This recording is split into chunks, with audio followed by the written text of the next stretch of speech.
Elon Musk stood in the sterile, fluorescent-lit hallway of the hospital, staring blankly at the digital clock ticking away on the wall. It was just past 2 a.m. The sterile air seemed to weigh on him, every tick of the clock like a drumbeat signaling an inexorable approach to a moment he couldn't avoid. A few steps away, the door to the pediatrician's office loomed, its wood-paneled finish warm in contrast to the cold, clinical ambience of the hallway. Inside, his son, XAEA12, was playing quietly with a toy car on the examination table, unaware of the storm of emotions swirling outside the door. Elon's mind raced. What could be wrong? The words the doctor had said echoed in his mind. We've been running some additional tests, Elon. There are some concerns regarding his cognitive development. How did I get here? He muttered under his breath, running a hand through his hair. He was used to solving impossible problems, cracking codes that had eluded the smartest minds in the world. But this was different. This was his child, and no algorithm, no engineering marvel could fix this. He thought back to when X was born, a bright, curious baby with eyes wide open, looking at the world like it was something to be understood. Elon had never been the type to give in to sentimentality, but he'd been proud of his son, proud that X, even as an infant, seemed to have this fire in his eyes, a drive to know the world. And now this? The door to the office creaked open, and the pediatrician, Dr. Hernandez, stepped out, her expression unreadable. She gave Elon a slight nod, then motioned for him to come inside. The weight of her gaze carried the gravity of the moment. Elon, please come in. We need to discuss the results. His heart pounded in his chest as he stepped into the small room. The walls, adorned with colorful posters of the alphabet and happy animals, did little to calm the nerves tightening around his chest. X was still absorbed in his game, completely oblivious to the tension. Elon, Dr. Hernandez began, her voice calm but direct. We've found some indicators that your son may not be developing at the rate we'd expect for his age. We'll need to conduct further assessments, but there's a possibility that he may have a developmental delay. The words hit him like a wave crashing against a cliff, leaving him gasping for air. Developmental delay. It wasn't a diagnosis, but it was a terrifying possibility. For someone like Elon, whose entire life had been a quest for understanding, innovation, and pushing the boundaries of what was possible, this was uncharted territory. How could his son be struggling when he had access to the best resources, the brightest minds? Was it his fault? Was he not doing enough? The world outside this sterile room had always been about solving problems, finding the answers, no matter how complicated or difficult. But this was different. He wasn't in control. Elon, I know this is overwhelming, Dr. Hernandez continued, sensing the storm brewing within him. But we can help. There's support available, therapies, strategies that can guide X through these challenges. We just need to monitor him closely and take the right steps. Elon barely heard her. His mind was already spiraling, spinning out of control. What does this mean for X's future? What does this mean for me? He thought back to his own childhood, how he had been different, the quiet, misunderstood boy who found solace in books and technology, in numbers and patterns. Was this how it had felt for him? Was this how he had struggled before he found his place in the world? But that didn't matter now. His son, was at risk of not finding that place. Thank you, Elon said, his voice flat, though it felt like an effort to speak. I'll consider the options.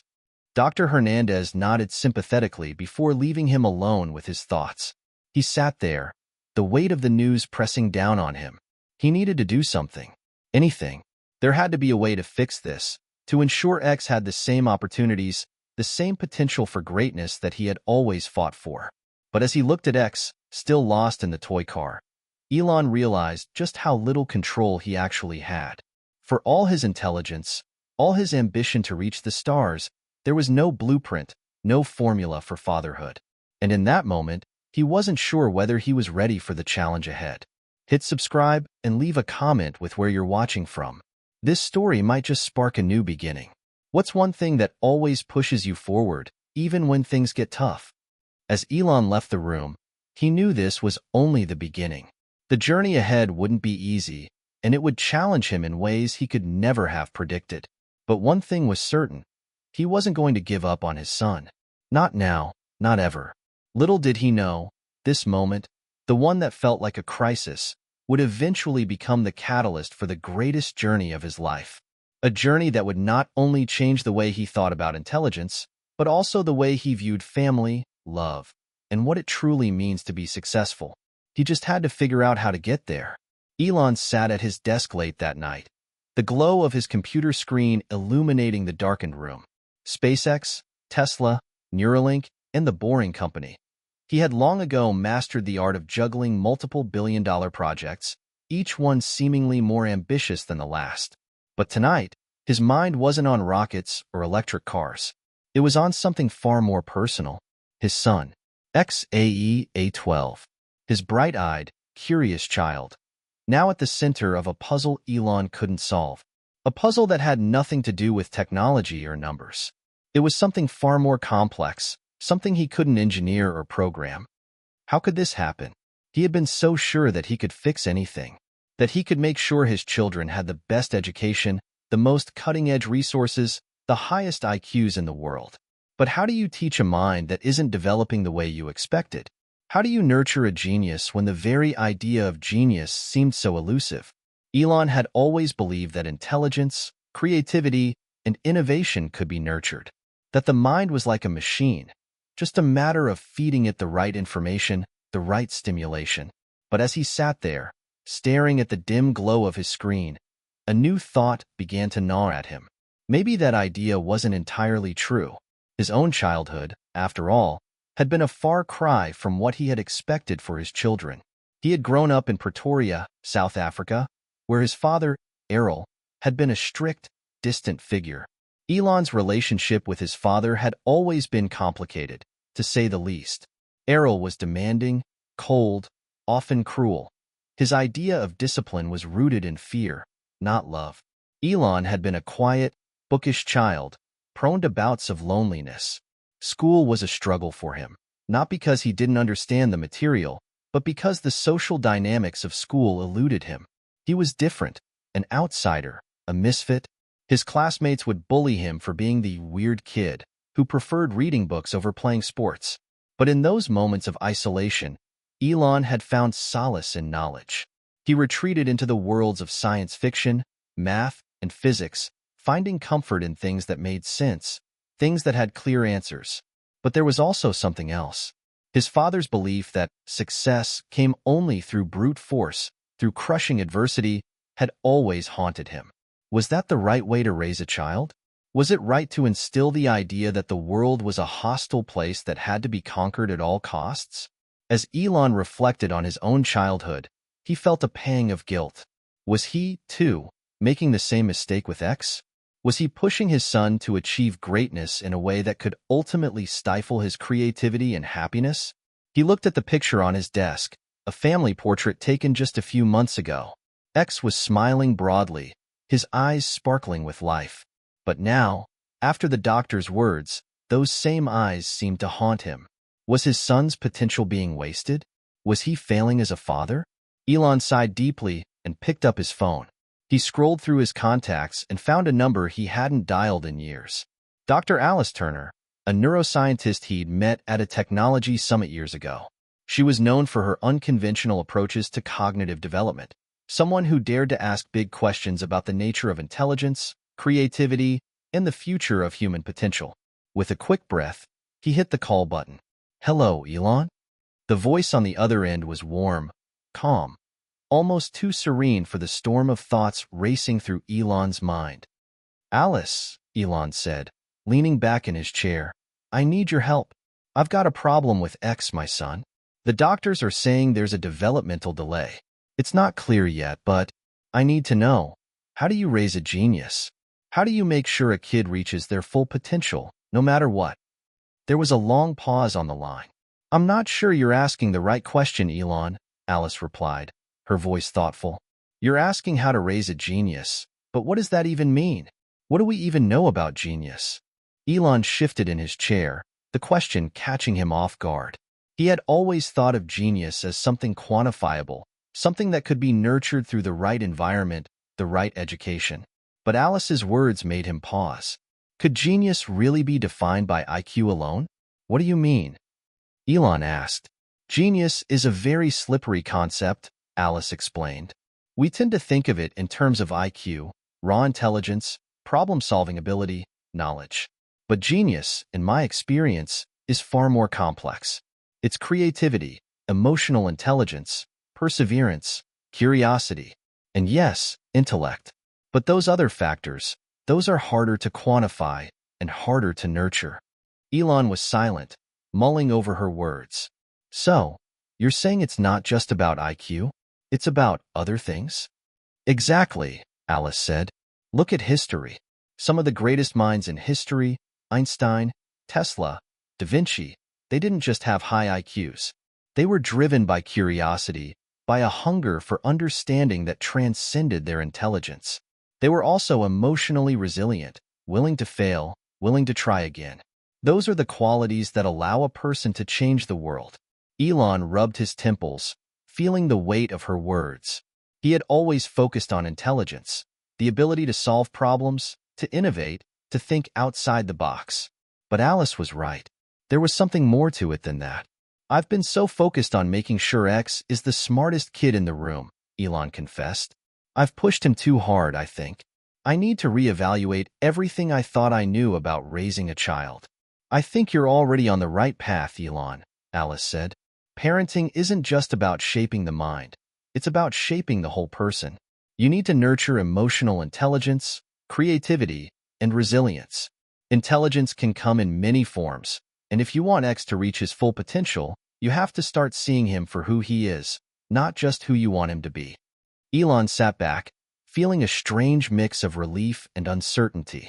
For so long, he had believed that intelligence was the ultimate path to success, that the mind could be trained to perform at the highest levels. But what if that wasn't the whole story?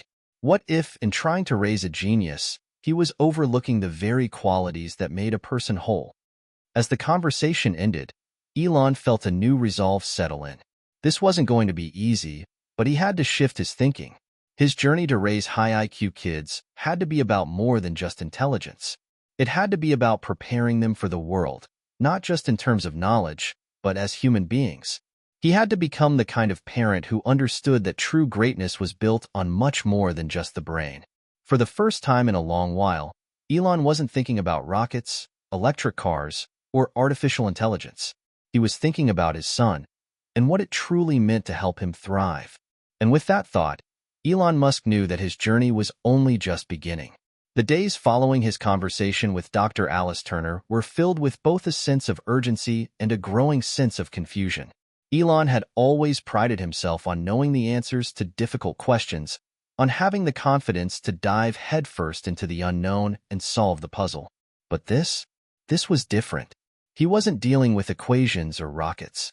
He was dealing with his son, his own flesh and blood, and no amount of ingenuity or technology could provide a simple fix. Still, he couldn't help but wonder, could there be a way to blend his own methods of innovation and problem-solving with this new, more holistic approach to raising children? Could he apply the same level of scientific rigor to parenting that he had used to build SpaceX and Tesla? And more importantly, could he find someone who could help him navigate this new path? He was well aware that his success in the tech world hadn't come from working alone. He had always relied on brilliant minds, people who could challenge him and help him see things from angles he hadn't considered. The engineers and scientists at Tesla and SpaceX had pushed the boundaries of what was possible in their respective fields. So, surely, there was someone out there who could help him with this. And that was when it happened. Elon received an unexpected email from someone he hadn't heard from in years, Dr. Alice Turner. She wasn't just an academic or a psychologist. Alice was a leading figure in cognitive science, a woman who had written papers that challenged the very foundations of traditional intelligence. She had often spoken about the hidden layers of genius, the parts of a person's potential that weren't immediately measurable by IQ tests or academic achievement. It was her research on creativity, emotional intelligence, and how they interacted with cognitive abilities that had always intrigued him. But what struck Elon most in Alice's message was her suggestion. I think it's time you meet someone who can truly help you with this journey, Elon. His methods may seem unconventional, but I believe he has answers you won't find anywhere else. She'd included the name of a man, Dr. Nathaniel Burke, a child development expert with a reputation for being both groundbreaking and controversial. His philosophy on nurturing children was rooted not just in academic learning, but in fostering emotional resilience and intrinsic motivation. He wasn't interested in just helping kids ace their tests or win competitions. He was interested in helping them thrive, as people, as thinkers, as creators. Elon's curiosity piqued. He had never heard of Dr. Burke, but if Alice was recommending him, he was certainly worth meeting. The next day, Elon arranged a private meeting with Dr. Burke at a quiet cafe in Los Angeles, away from the distractions of Silicon Valley and his usual high-powered circles. He wasn't sure what he was expecting, but he certainly wasn't prepared for the man who would walk in. Dr. Burke was nothing like the academics and intellectuals Elon was used to. He wasn't dressed in a suit or sporting the typical air of an academic guru. Instead, he wore a simple flannel shirt, jeans, and sneakers. He looked like someone who could blend in anywhere, a regular guy. But the instant their eyes met, Elon felt something different, an almost magnetic pull. This was someone who had seen the world through a different lens. Someone who didn't just study human development, but seemed to live it. "Mr. Musk," Dr. Burke said, extending a hand with a warm smile. "It's good to meet you. I've heard a lot about you." Elon shook his hand, then sat down. "Thank you for meeting with me, Dr. Burke. I've been thinking a lot about my son and how to help him thrive. My background is in technology, innovation, solving problems with data and numbers. But when it comes to parenting, I'm out of my depth." Dr. Burke nodded, settling into his seat. "I hear that a lot, but you're not alone. You've already made the most important first step. You've recognized that this isn't a problem that can be solved with formulas alone." Elon shifted uncomfortably. "I've always believed that intelligence is the key to everything. If you're smart enough, you can solve any problem, achieve anything. But now, I'm starting to wonder if that's true. Can you really raise a genius? Or is there something more to it?" Dr. Burke leaned forward, his expression thoughtful. "Elon, the first thing you have to understand is this. Genius isn't a singular thing. It's not just IQ, or knowledge, or problem-solving ability. Those are tools, important tools, but still just tools. The real key to helping a child reach their potential is not about pushing them to be smarter. It's about giving them the freedom to discover, to fail, and to learn how to get back up again." Elon blinked, unsure how to process the simplicity of what Dr. Burke was saying. It was so different from the way he had always approached problems. "What do you mean by failure?" he asked cautiously. Dr. Burke smiled. "Failure isn't something to be afraid of. It's a necessary part of growth. For a child, especially, it's essential to teach them how to navigate failure. Kids don't learn from success alone. They learn from trying, falling, and figuring out how to get back up and try again. The process of failure is just as valuable as the end result." Elon absorbed the words. It sounded simple, almost too simple, but something about it resonated with him. As much as he had pushed his own children, X in particular, to excel academically, perhaps he hadn't given them the space to fail, to learn from their mistakes. The pressure to be perfect, to be the smartest, to be the best. Maybe that was the wrong approach all along. "What do you suggest?" Elon asked, his voice more curious than defensive. Dr. Burke paused for a moment, then offered a slow, thoughtful answer. "Start by shifting your mindset. Stop seeing your children as projects to be fixed. Instead, see them as whole beings, with their own innate potential, their own way of learning. Your job isn't to force them into your mold of success. It's to provide them with the tools to grow into themselves. Embrace their interests, let them experiment, encourage them to ask questions, big questions, small questions. Don't just teach them facts. Teach them how to think, how to wonder." Elon felt the weight of Burke's words settle in. This was the kind of mentor he had been looking for, a person who wasn't interested in quick fixes or scientific shortcuts. Dr. Burke understood that true potential wasn't just about raw intellect. It was about something far deeper. Elon sat back in his chair, thinking about X. He realized that everything he had been doing, the tutoring sessions, the cognitive games, the neurostimulation techniques, had all been focused on improving his son's IQ. But what if that wasn't the right focus at all? What if X's true genius wasn't in being smart, but in becoming someone who could shape the world in his own way? For the first time in a long while, Elon felt a sense of hope, a sense that maybe, just maybe, there was a different way forward. Dr. Burke leaned forward and smiled. You don't need to have all the answers, Elon. What you need is the courage to let your children find their own. Elon's journey, it seemed, was no longer about reaching the highest peaks of intellectual achievement. It was about something deeper, something more profound. He was ready to learn how to raise his children in a way that would empower them, not just to be smart, but to be whole human beings. The question now was, could he balance his high expectations with the freedom they needed to thrive? Only time would tell. The next few weeks felt like a whirlwind for Elon. Between his endless list of high-stakes projects at Tesla and SpaceX, and the fresh, unfamiliar territory of parenting advice from Dr. Burke, he found himself navigating an entirely new chapter of his life. A chapter where control wasn't a given, and where his usual tools, strategy, discipline, and relentless ambition didn't seem to have the same kind of power. Elon had always been accustomed to managing people, projects, and resources with laser-sharp precision. But as he thought about what Dr. Burke had told him, he realized that this approach wasn't going to work with X. It couldn't. He had to embrace a level of unpredictability, a level of letting go. The challenge wasn't just about parenting X. It was about transforming the way he viewed his role as a father. No longer could he see his son as a project or a mini version of himself, something to be optimized for success. His son wasn't a machine to be fine-tuned. He was a person, a whole person, with a unique set of needs, desires, and potential. Elon realized that his task wasn't to force X into a mold of perfection. It was to guide him gently and allow him the space to grow into who he was meant to be. But even as Elon understood the theory, putting it into practice was another matter entirely. One Saturday morning, Elon decided to take X out for a day together. Just the two of them. They headed to a local science museum, an interactive space filled with hands-on exhibits about physics, biology, and technology. Elon had assumed that X would be excited by the exhibits. After all, he'd always shown an interest in things like rockets and robots. But to his surprise, X was more fascinated by the giant model of the solar system that hung from the ceiling. The child spent a long time staring at the planets, his small finger tracing their orbits as they spun slowly in the air.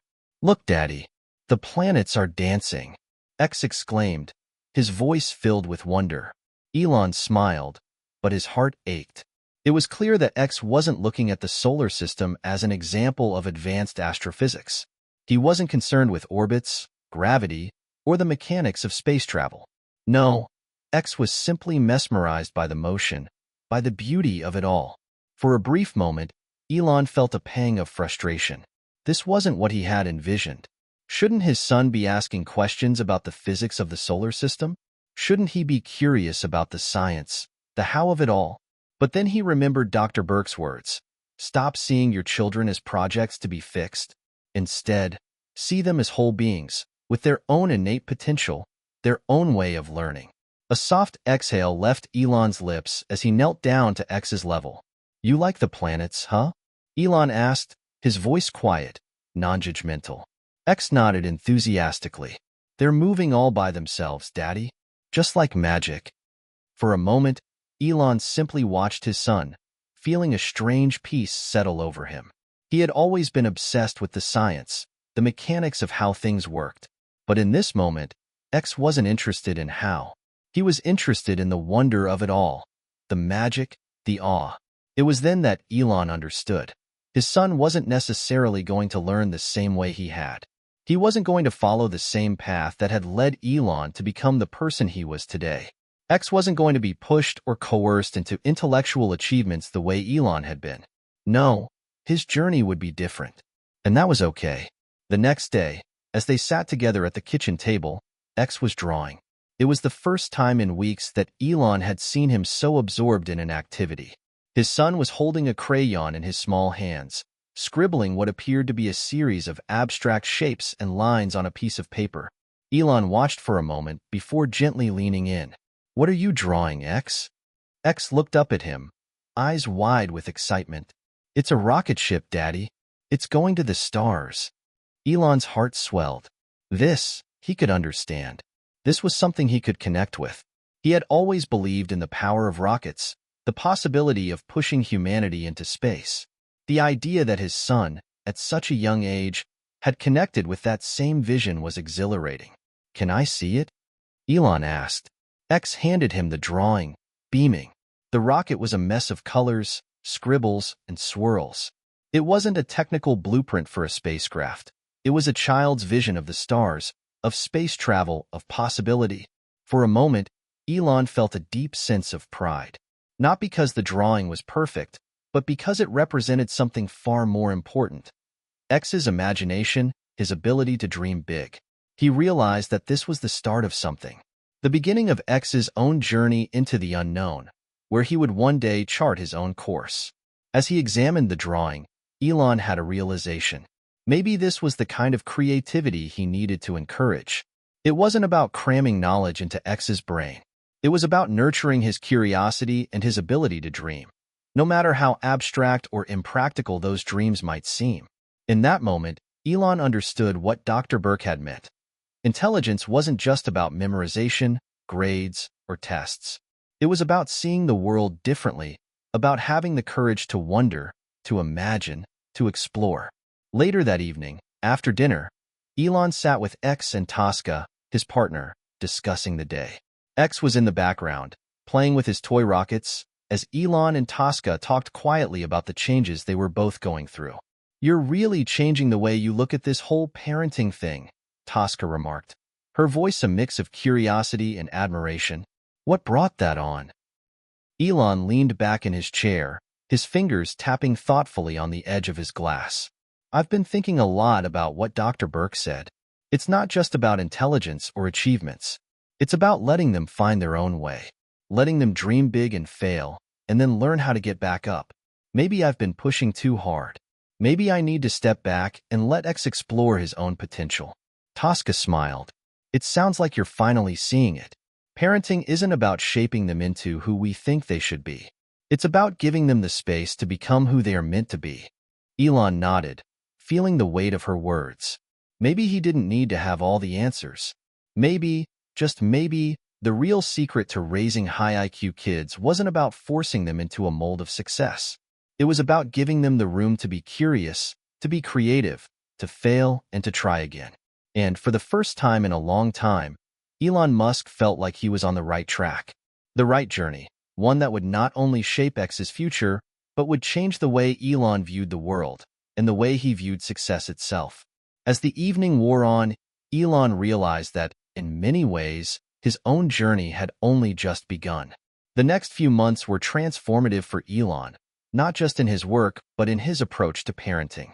His time spent with X had shifted from the occasional bonding moment to a more intentional effort to build a connection based on mutual curiosity and trust. The more he embraced Dr. Burke's philosophy, the more he realized that his son's potential couldn't be unlocked through force or rigid structure. It had to be nurtured through freedom, encouragement, and the willingness to let X explore the world on his own terms. One weekend, Elon decided to take X to a nearby forest. It wasn't the kind of adventure he would normally plan. There were no tech startups or rocket launches involved, no breakthroughs or high-powered meetings. This was simply a walk in the woods, something he'd never really thought much about before. But the idea felt right. It was time for X to explore the world in a different way. They packed a small backpack with snacks and a couple of water bottles, and Elon drove them to a nature reserve a couple of hours outside Los Angeles. As they pulled up to the entrance, X's eyes lit up with excitement. The air was fresh, the sky blue, and the landscape around them was vast and untouched. Just the kind of environment that encouraged imagination. Elon watched as X ran ahead, his small legs carrying him through the forest, his face alight with the thrill of discovery. The simple act of being surrounded by nature seemed to ignite something in his son. X touched every rock, examined every leaf, and stared in awe at the giant trees towering over them. "Look, Daddy," X called from a few feet ahead. "A bug." Elon chuckled as he walked over, his heart swelling with affection. X was squatting down on the forest floor, studying a tiny insect scurrying along the dirt. "What do you think it's doing?" Elon asked, crouching beside his son. X stared intently at the creature, his mind clearly working overtime. "It's looking for food. Or maybe it's trying to go home." Elon smiled. "You think so? What makes you say that?" "I don't know," X said thoughtfully. "I just think it's looking for something." Elon's eyes softened. X wasn't just observing the bug. He was creating a narrative around it, using his imagination to understand its behavior.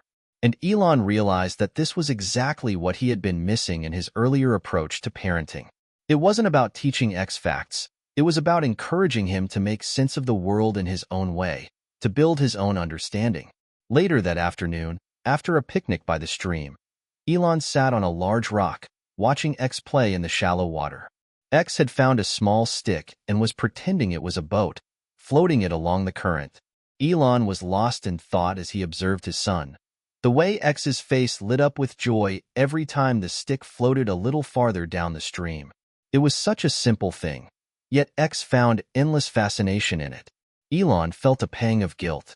He had been so focused on intelligence, on shaping X into someone who could solve complex problems, that he had forgotten the importance of joy. The pure, unfiltered joy of simply being a child, of exploring the world without an agenda. Dr. Burke had been right all along. Raising a child wasn't about pushing them toward success. It was about giving them the freedom to discover themselves and the world around them. That evening, as they sat in the car on the way back home, X turned to Elon with wide eyes. "Daddy, can we come back here tomorrow?" Elon smiled, feeling a warmth he hadn't experienced in a long time. "Of course, buddy. We'll come back whenever you want." X's face broke into a grin, and Elon couldn't help but laugh. He was learning too, not just about X, but about himself. For so long, he had viewed parenting as another project to manage, another challenge to be solved. But now, he saw it as a journey, a partnership with his son, where the goal wasn't to arrive at success but to experience and learn together along the way. The following week, Elon decided to introduce X to something he had been thinking about for a while, a simple art project. Elon was no artist, but he had always believed in the power of creativity to stretch the mind and open new avenues of thinking. One evening, after dinner, Elon spread out a large canvas on the living room floor, along with a set of paints and brushes. He was hesitant at first. He wasn't sure if X would be interested, or if he'd take it seriously. But to his surprise, X was immediately captivated by the colors, dipping his brush into the vibrant paints with abandon. Elon sat beside him, unsure of what to expect. X didn't seem interested in making anything conventional, like a house or a tree. Instead, his brush danced across the canvas in wild, sweeping motions, creating shapes and patterns that seemed to come from nowhere. "What are you painting?" Elon asked, watching as his son created his masterpiece. "I'm painting space," X replied seriously, not looking up from the canvas. "It's where the stars live. And the rockets go really, really fast, like this." X gestured wildly with his brush, making bold strokes across the canvas. Elon sat quietly, watching his son immerse himself in the act of creation. There were no rules, no structure, just pure, unfiltered imagination. And in that moment, Elon realized how deeply important this was. It wasn't about creating something perfect. It was about giving X the opportunity to express himself without limitations. As the weeks turned into months, Elon's perspective continued to evolve. He found himself embracing this new approach to parenting more and more. There were still moments when he felt the urge to push X harder, to demand more, but he had learned to take a step back, to ask himself, is this helping him grow? Dr. Burke's words rang in his ears. Stop seeing your children as projects to be fixed. Let them explore, let them learn at their own pace. It was a tough lesson to learn, but the rewards were becoming increasingly clear. X was growing more confident, more independent, and more engaged with the world around him. His imagination was flourishing, and so was his ability to connect the dots between his dreams and the world of possibilities. And Elon, in turn, was learning how to be a better father, someone who encouraged, who nurtured, and who allowed his child to make mistakes, to wonder, and to dream. One evening, after a particularly long day at SpaceX, Elon came home to find X in the middle of a new project. The living room was covered in construction paper, glue sticks, and bits of cardboard. X was hunched over a small table, his concentration absolute. "What are you making, buddy?" Elon asked, smiling as he walked in. X looked up briefly and grinned. "I'm building a spaceship, Daddy. A real one. It's going to go to Mars." Elon's heart swelled with pride. "That sounds amazing. Can I help?" "No, Daddy," X said, shaking his head seriously. "This one's for me. But you can help me when I'm ready to go." Elon chuckled, sitting down next to his son. "All right, I'll wait. But when you're ready, you can count on me." As he watched X continue to build, Elon realized that his journey as a father was not just about raising a high IQ child.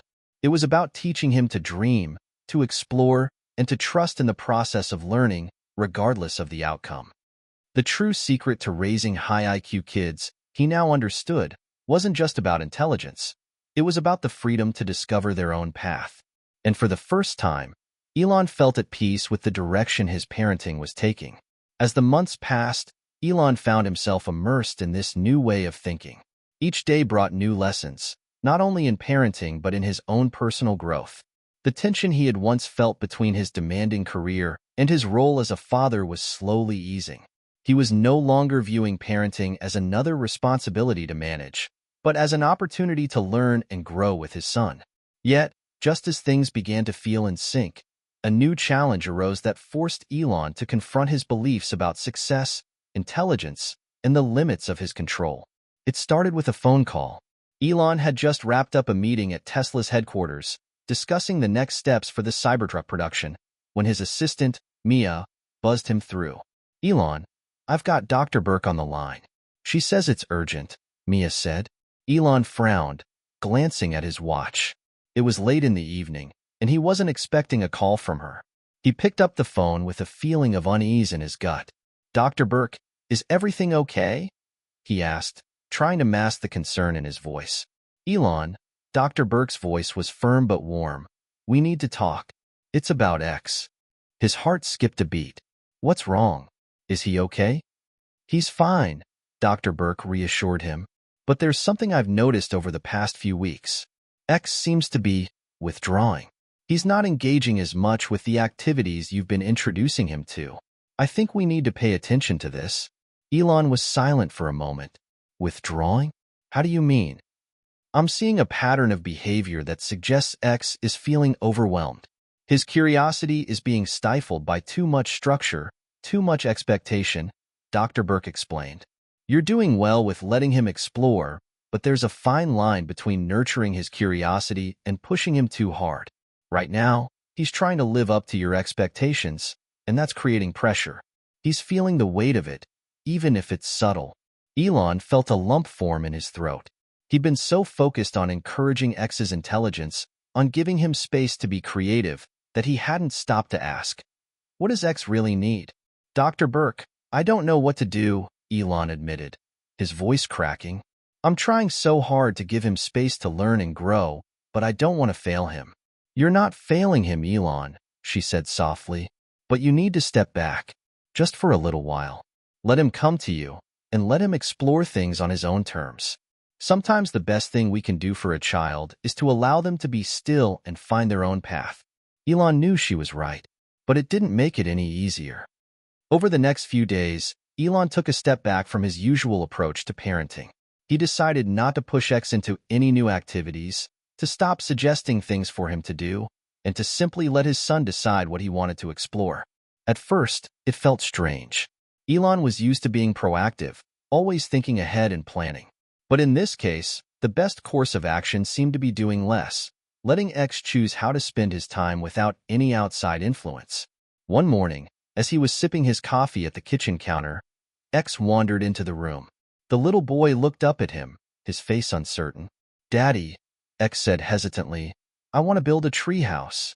Elon blinked in surprise. A treehouse? It was an idea that seemed out of nowhere. But there was something in X's eyes, a spark of excitement, that made Elon pause. It was a decision, a clear expression of something X wanted. And for the first time in a while, Elon felt a deep sense of trust. This was his son finding his own path, his own direction. You want to build a treehouse? Elon repeated, a smile tugging at the corners of his mouth. That sounds like a great idea. Do you need help? X's face lit up. Yeah, but I want to do it myself. Can we find the perfect tree, and I'll build it all by myself? Elon chuckled, a sense of pride swelling in his chest. We can do that. Let's go find the perfect tree together. That weekend, Elon and X set off on their search. Elon had expected the process to be a logistical one, an easy decision about where to build it and how. But what surprised him was the way X approached the task. They spent hours walking through the woods, X inspecting each tree with intense focus, his small fingers brushing over bark and leaves. No, this tree's too small, X said after examining a sturdy oak. It's not tall enough to climb. Elon raised an eyebrow, impressed by his son's decision-making. X was analyzing the trees, thinking about the long term, about what would give him the freedom to build, to play, and to explore. This wasn't a spontaneous whim. This was a plan. Finally, X stopped in front of an enormous redwood, its branches sprawling high above. This one, he said with quiet confidence. Elon smiled. This is the one, huh? X nodded, his face set with determination. This one's perfect. It'll hold me up when I build my treehouse. Elon took a step back, allowing X to take the lead. This was his son's project, his vision, his dream. Elon was simply there to support him. Over the next few weeks, the treehouse began to take shape. Elon had thought he would help with the construction, but as it turned out, X took charge of nearly every detail. He was meticulous, focused, and determined. Elon watched as his son became more engaged, more confident in his abilities. It was clear that this project wasn't about intelligence or building something perfect. It was about giving X the space to engage with the world on his own terms. The treehouse became a symbol of his autonomy, his creativity, and his ability to make decisions. Elon could see the change in his son. X was more vibrant, more expressive, more himself than he had been in weeks. And Elon realized that this was the key. The secret to nurturing high IQ children wasn't just about feeding their minds. It was about fostering their ability to make decisions, to explore the world on their own, and to trust in their own judgment. One evening, as they stood back and admired the finished treehouse, X looked up at Elon with a grin. Look, Daddy, I did it. Elon's heart swelled with pride. His son hadn't just built a treehouse. He had built his own confidence. He had discovered something in himself that he could rely on. You sure did, buddy, Elon said, his voice thick with emotion. I'm really proud of you. X beamed, his eyes alight with joy. I built it all by myself, Daddy, and I'm going to play in it every day. As Elon watched his son climb into the treehouse, a deep sense of peace washed over him. This was the beginning of something bigger. X wasn't just learning about trees or construction. He was learning about himself, about his ability to make choices, to solve problems, and to create. And Elon had learned something important too. The greatest gift he could give his son wasn't success, knowledge, or achievement. It was the freedom to learn, to explore, and to believe in his own potential. A few weeks after X completed his treehouse, life seemed to be in a rhythm that Elon had never experienced before. There was still the intense pace of work at Tesla and SpaceX, but something was different now. He was managing to carve out meaningful time with X, time that didn't revolve around instruction, lessons, or expectations. Instead, it was a space for exploration, for questions, and for deepening their bond. But as with all journeys, the path was never entirely smooth. Elon had recently returned from a trip to SpaceX's headquarters in Texas, where he'd been focused on the company's latest Mars mission. He was exhausted, physically and mentally, and looking forward to spending the weekend with X. Yet, the moment he stepped through the door of their home, something felt off. Elon was greeted by the sight of X, who was sitting on the floor in the living room surrounded by a pile of discarded toys. X had always been energetic and engaged in whatever he was doing, but today, there was a quietness about him that Elon couldn't ignore. His son seemed distant. Elon, Grimes called from the kitchen. You're back early. Elon gave her a distracted smile before his gaze returned to X. What's going on with him? Grimes sighed, walking toward him. I don't know. He's been like this all day. He says he's bored, but nothing seems to excite him. And he's just not engaging with anything. Elon knelt beside X, gently placing a hand on his son's shoulder. Hey, buddy. What's going on? X didn't look up immediately. He simply continued playing with a set of blocks, but there was no excitement in his movements. He seemed more like he was going through the motions than actively enjoying what he was doing. I don't know, Daddy, X said softly, his voice unusually small. I just don't feel like playing anymore. Elon's heart ached. He had grown accustomed to seeing X full of curiosity, always searching for new adventures and questions to answer. But now, his son seemed lost, almost as if something had taken away his spark. That evening, Elon and X sat together on the couch, the television off, as they both stared into the dimly lit room. Elon was trying to figure out what had happened. What had changed? Why was X suddenly feeling like this? Was it something he had done? You're not having fun with your treehouse anymore? Elon asked gently. X shook his head, looking up at Elon. I love the treehouse, Daddy, but I don't know. I just don't feel like doing anything. Elon was silent for a moment. He was used to challenges, but this was different. He'd spent years solving problems, breaking through barriers in the world of business, and now he was facing something he didn't know how to fix. He thought about everything he'd learned from Dr. Burke, about allowing space for curiosity and exploration. But here was X, a child who had been thriving on that very freedom, suddenly retreating into himself. Elon, Grimes said quietly, maybe he's just feeling overwhelmed. With all the changes, with the treehouse and everything, he might need a break from being so productive. Elon turned to look at her. I never thought of it that way. Grimes sighed. Sometimes, kids need a moment to just be kids, to not have to do anything. It's not about constantly creating or building. It's about letting them rest. The idea struck Elon like a bolt of lightning. He had spent so much time focusing on making sure X was always learning, always building, always growing, never stopping. He realized now that he had inadvertently created an environment where even play felt like an obligation. It was a sobering realization, one that shook him to his core.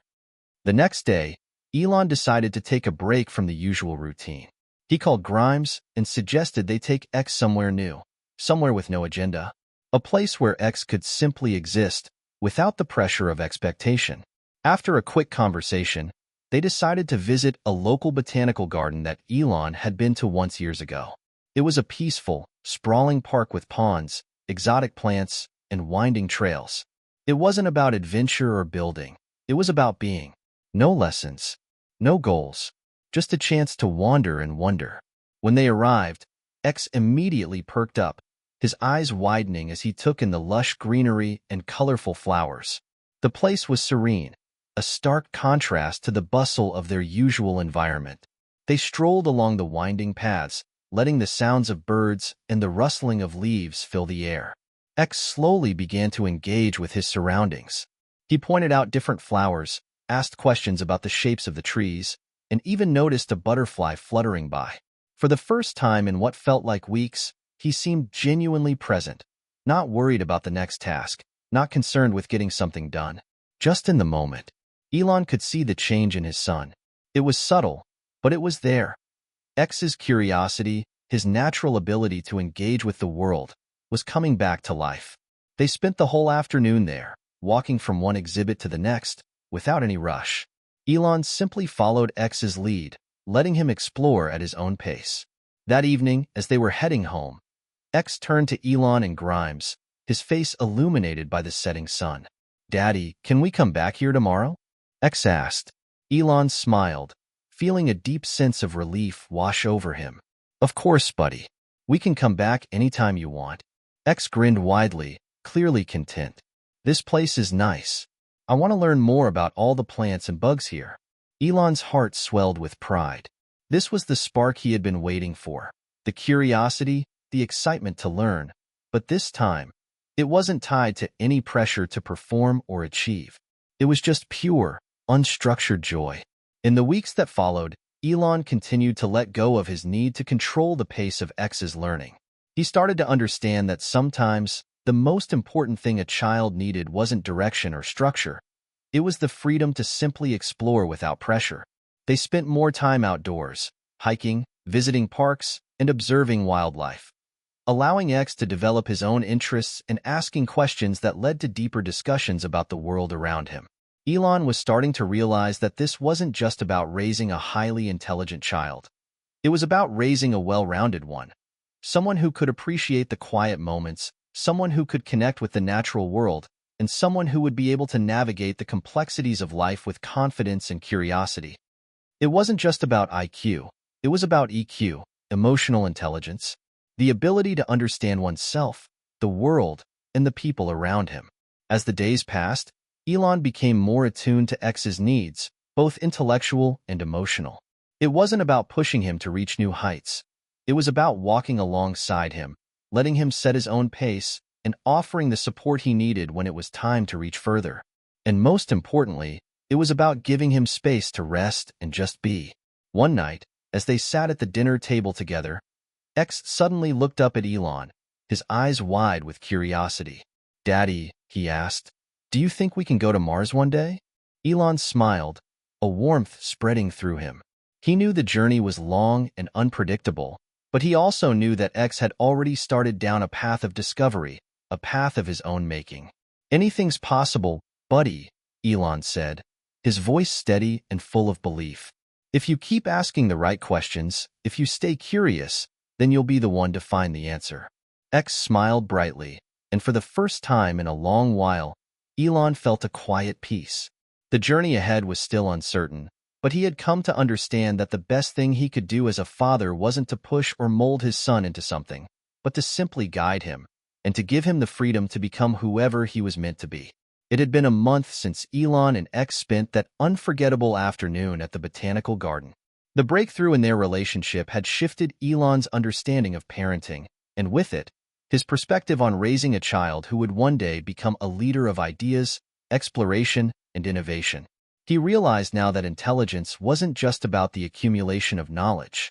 It was about cultivating the right mindset, curiosity, emotional resilience, and independence. But there was still one piece of the puzzle left to solve. In the back of his mind, Elon wondered if this new approach to parenting would be enough. He had spent so much of his life pushing the boundaries of technology, space exploration, and human possibility, and now, with X, it seemed he was navigating a very different kind of frontier. Raising a child was just as unpredictable, just as challenging, and perhaps more important than any company or invention he had worked on. One evening, after a long day at SpaceX, Elon returned home to find Grimes and X in the living room. X was sitting on the floor with a pile of books scattered around him, and Grimes was sitting on the couch, casually scrolling through her phone. "Hey, X," Elon said, walking into the room and taking off his jacket. "What are you up to?" X looked up, his eyes lighting up as he recognized his father. "I'm reading about the moon. I want to know more about how it was made and why it's so important to Earth." Elon smiled, feeling a sense of pride. "That's awesome, buddy. You know, I've read a lot about the moon too. It's pretty amazing how much we still don't know." X's eyes widened. "Really? You mean there's stuff you don't know?" Elon chuckled. "There's a lot, actually. Science is all about asking questions, even when we don't have all the answers." Grimes looked up from her phone, her eyes narrowing thoughtfully. "Elon, maybe you should take a step back for a second and think about what X really needs right now." Elon raised an eyebrow, confused. "What do you mean?" "I'm seeing that X is really interested in space, which is great. But I also think he's getting a little fixated on it. He's not engaging with other things he used to love, like drawing or playing with his toys. Maybe we need to make sure we're not pushing him into one thing too much," Grimes suggested. Elon frowned, looking at X. The boy was flipping through pages in a book about space, but he wasn't smiling or laughing the way he usually did when he was excited about something. Instead, he looked serious, focused, but not happy. "X," Elon said softly, sitting down beside him, "what makes you excited when you think about the moon?" X glanced up at his father. "I think it's really big, and I like imagining how astronauts go there and do science. But sometimes I get scared because it seems so far away. Like I might never be able to go there. Elon felt a pang in his chest. He'd always wanted to inspire X, to push him toward greatness, but perhaps in his zeal to share his passions, he hadn't considered the pressure it could create. It wasn't just about giving X knowledge. It was about helping him develop the right emotional tools to process his feelings, his fears, and his curiosity. The following morning, after another restless night, Elon decided to do something he hadn't done before. Let go. He realized that his own intense focus on exploration and innovation had bled into his parenting. Maybe, just maybe, he had been so obsessed with pushing X to the next big discovery that he hadn't paused to make sure X felt safe in his curiosity, rather than overwhelmed by it. That weekend, instead of taking X on another space-related outing or adventure, Elon decided to do something completely different. He wanted to give his son a sense of control, but also to give him space to relax without the pressure of learning. X, how would you like to spend the day with me? Elon asked over breakfast. X looked up, his eyes wide with curiosity. What are we going to do? Well, I was thinking we could go to the beach, Elon said, smiling. No lessons. No space stuff. Just you and me, exploring the shore. X's face lit up. That sounds fun. Can we look for seashells? Absolutely, Elon said. And we can build sandcastles. And just relax.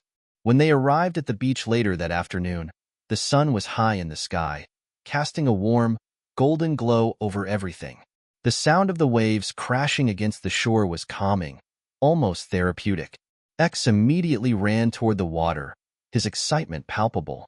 They spent the next few hours collecting seashells, chasing the waves, and building an elaborate sandcastle complete with a moat. It was a far cry from the intellectual challenges Elon had grown used to with X. But in that simplicity, Elon found something beautiful. X wasn't just having fun. He was free. The day passed without any formal agenda, no grand goals or achievements. It was just about being together, enjoying the moment, and creating memories without any expectation of productivity or success. As the sun began to set, casting a fiery orange glow over the horizon, X turned to Elon. Daddy, this was the best day ever. Elon smiled, his heart swelling with a deep sense of contentment. I'm glad you had fun, buddy. As they walked back to the car, Elon felt a weight lift off his shoulders.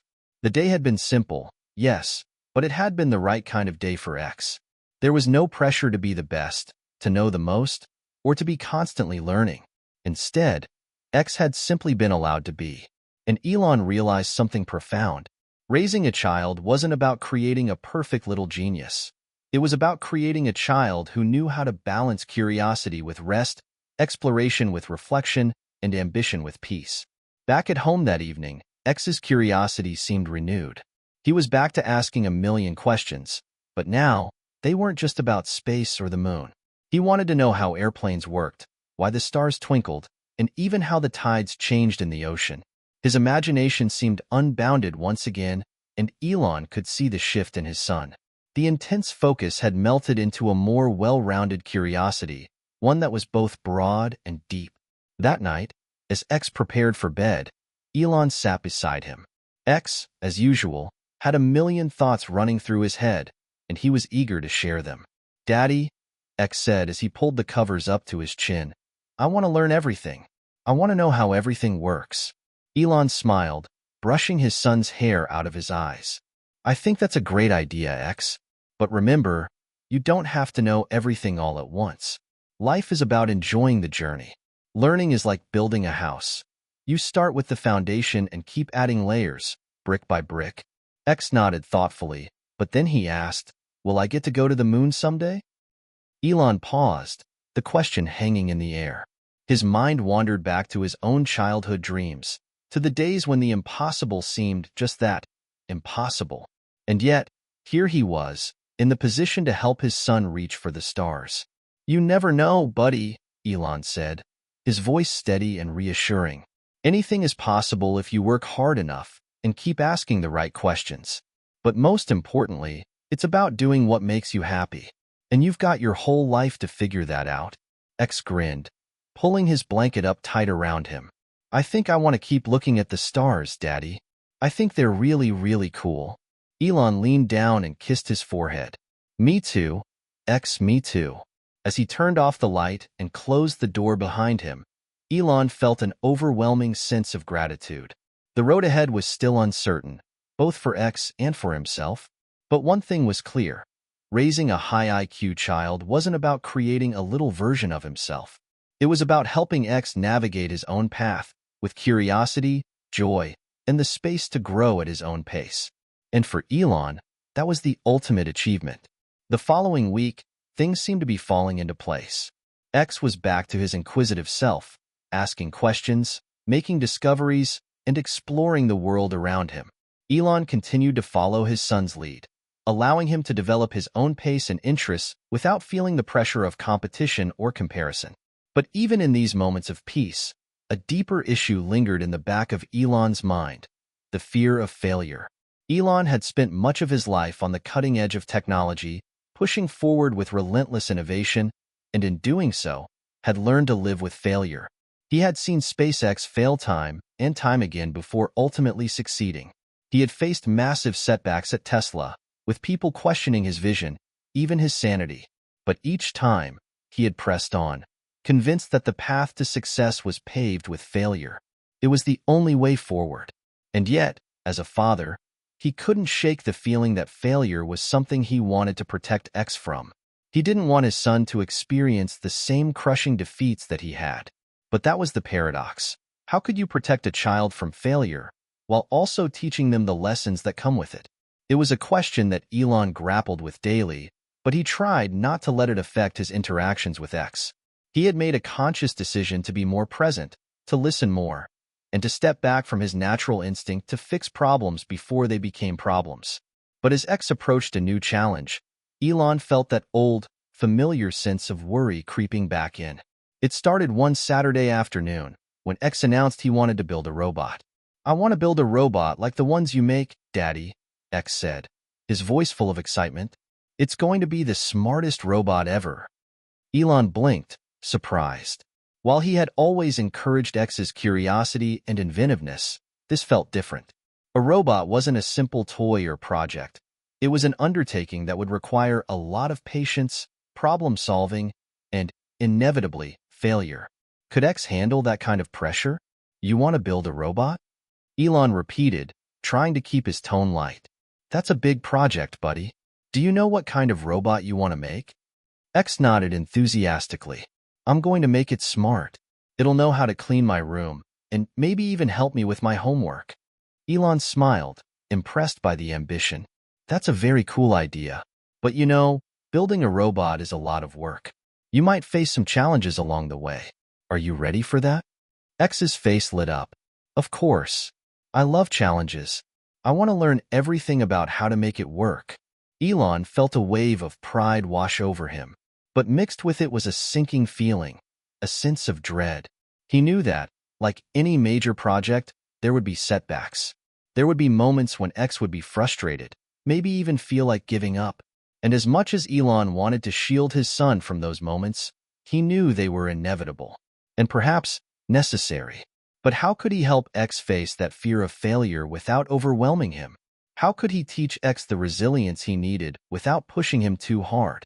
That evening, after a trip to the local electronics store to buy parts for X's robot, Elon found himself sitting on the floor next to his son, surrounded by various wires, screws, and motors.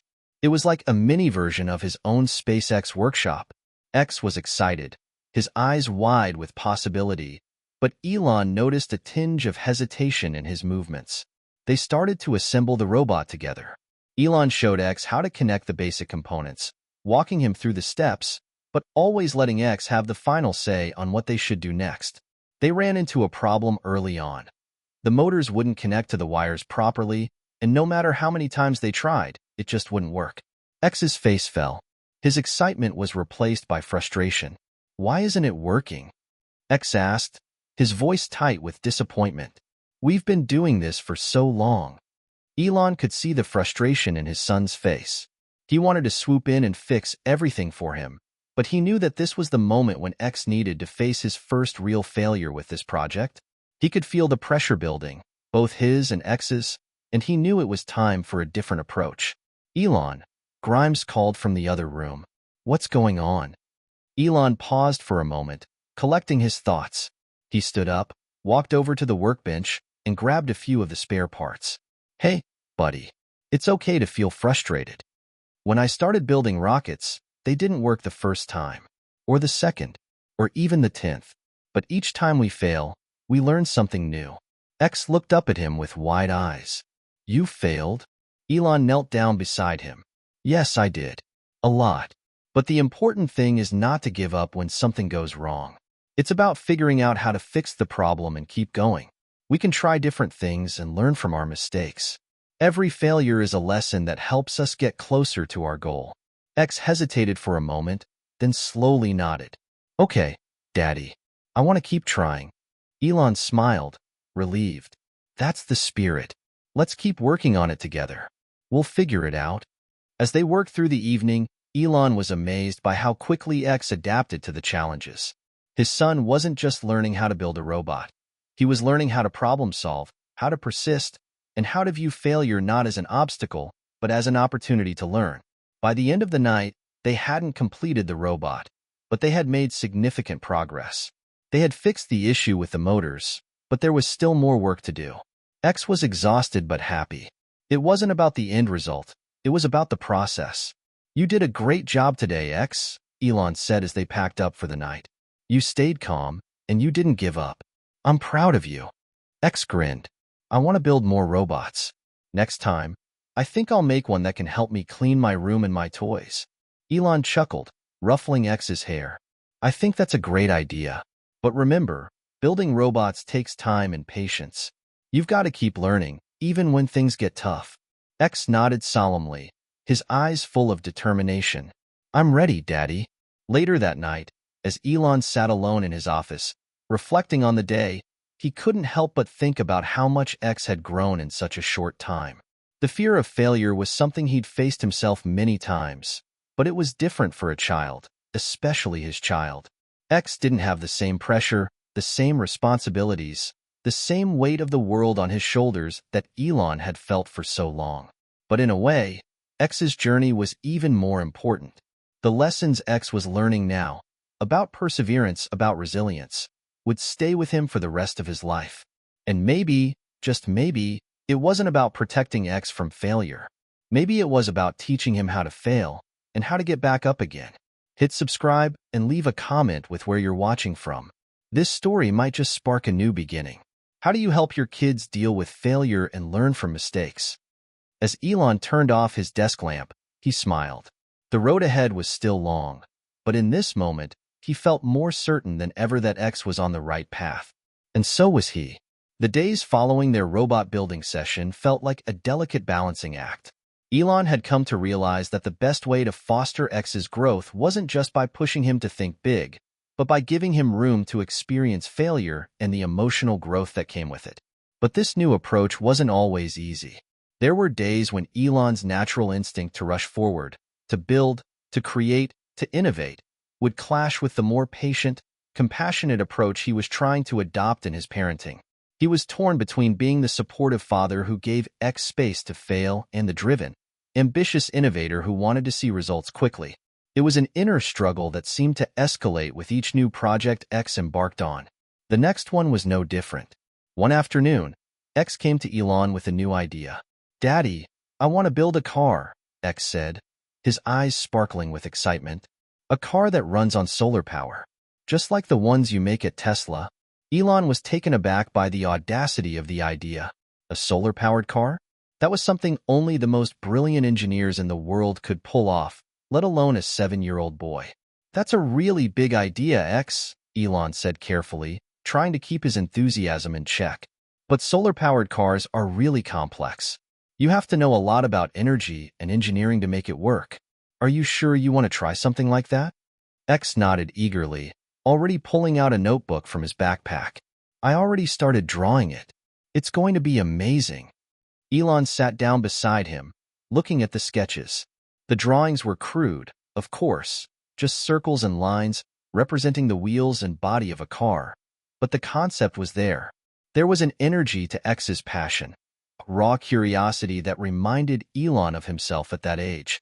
As they spent the afternoon discussing X's idea and sketching out the details of the car, Elon felt a twinge of doubt. Could he really encourage X to take on a project this big, especially when failure was practically guaranteed? Solar cars were sophisticated, and while X had proven himself resilient, Elon was starting to wonder whether pushing him too hard would lead to frustration. That night, as they sat down for dinner, Grimes noticed Elon's contemplative silence. "Something on your mind?" she asked, raising an eyebrow as she passed a plate of vegetables to X. Elon sighed, running a hand through his hair. "I don't know if I should let him do this. A solar-powered car? It's so complicated. He's going to get frustrated, and I don't want him to feel like he's failing." Grimes looked at him with a mix of sympathy and understanding. "Elon, you're doing it again. You're treating him like a little version of yourself. You know that's not the point, right?" Elon raised an eyebrow. "What do you mean?" "You want X to be just as driven, just as determined as you, but you have to remember, he's his own person. He doesn't need to build a solar car to prove anything. Maybe he just needs to explore and see what happens. Let him learn from the experience, not just the outcome." Elon paused, reflecting on her words. She was right, of course. He had been so focused on the potential of X's projects that he was forgetting the true purpose of all this. For X to learn, to experiment, and to enjoy the process. After all, failure wasn't the enemy. It was the stepping stone to success. But the question still lingered. How could he balance his ambition for X with the need to allow him room to fail and grow? The next morning, Elon took a deep breath and decided to approach the solar-powered car project differently. Instead of pushing X toward perfection or worrying about the outcome, he would focus on the journey. They would take it one step at a time. "Hey X, about the car idea," Elon began, sitting down beside his son at the kitchen table. X looked up eagerly, his face full of hope. "I think it's a really cool project," Elon said with a smile. "But we're going to take it slow, okay? We're going to start small, figure out one part of the car at a time. We might run into some problems along the way, and that's okay. What matters is that we learn as much as we can." X's face fell for a moment, but then he nodded. "Okay, Daddy. I like that. We can start with the wheels. I think the wheels are the most important part." Elon smiled, feeling a weight lift off his chest. Maybe X didn't need to be perfect after all.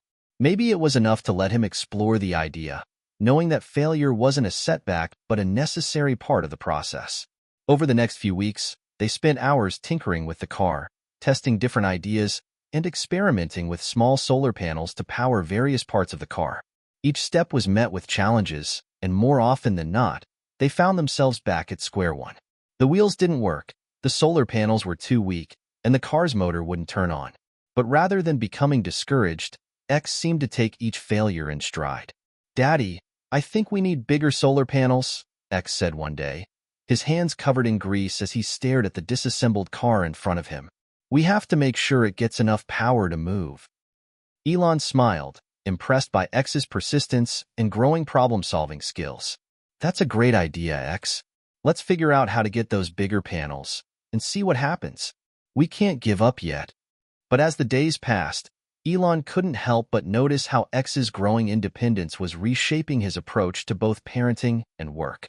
The more X struggled, the more he became confident in his own abilities, as though each mistake built the foundation for a new discovery.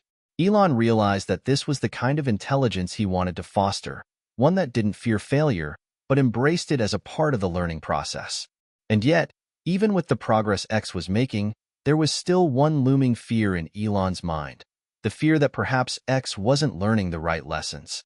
Would he continue to find joy in these small victories, or would he one day become disillusioned by the constant string of failures? Elon couldn't ignore the nagging worry that X might one day grow tired of all the setbacks, tired of feeling like his ideas were too ambitious, too complicated for him to handle. But then, one afternoon, something extraordinary happened. Elon had stepped away from the workshop for a brief meeting, but when he returned, he found X standing triumphantly next to the car, which now had its wheels properly attached and was moving, albeit slowly, across the floor.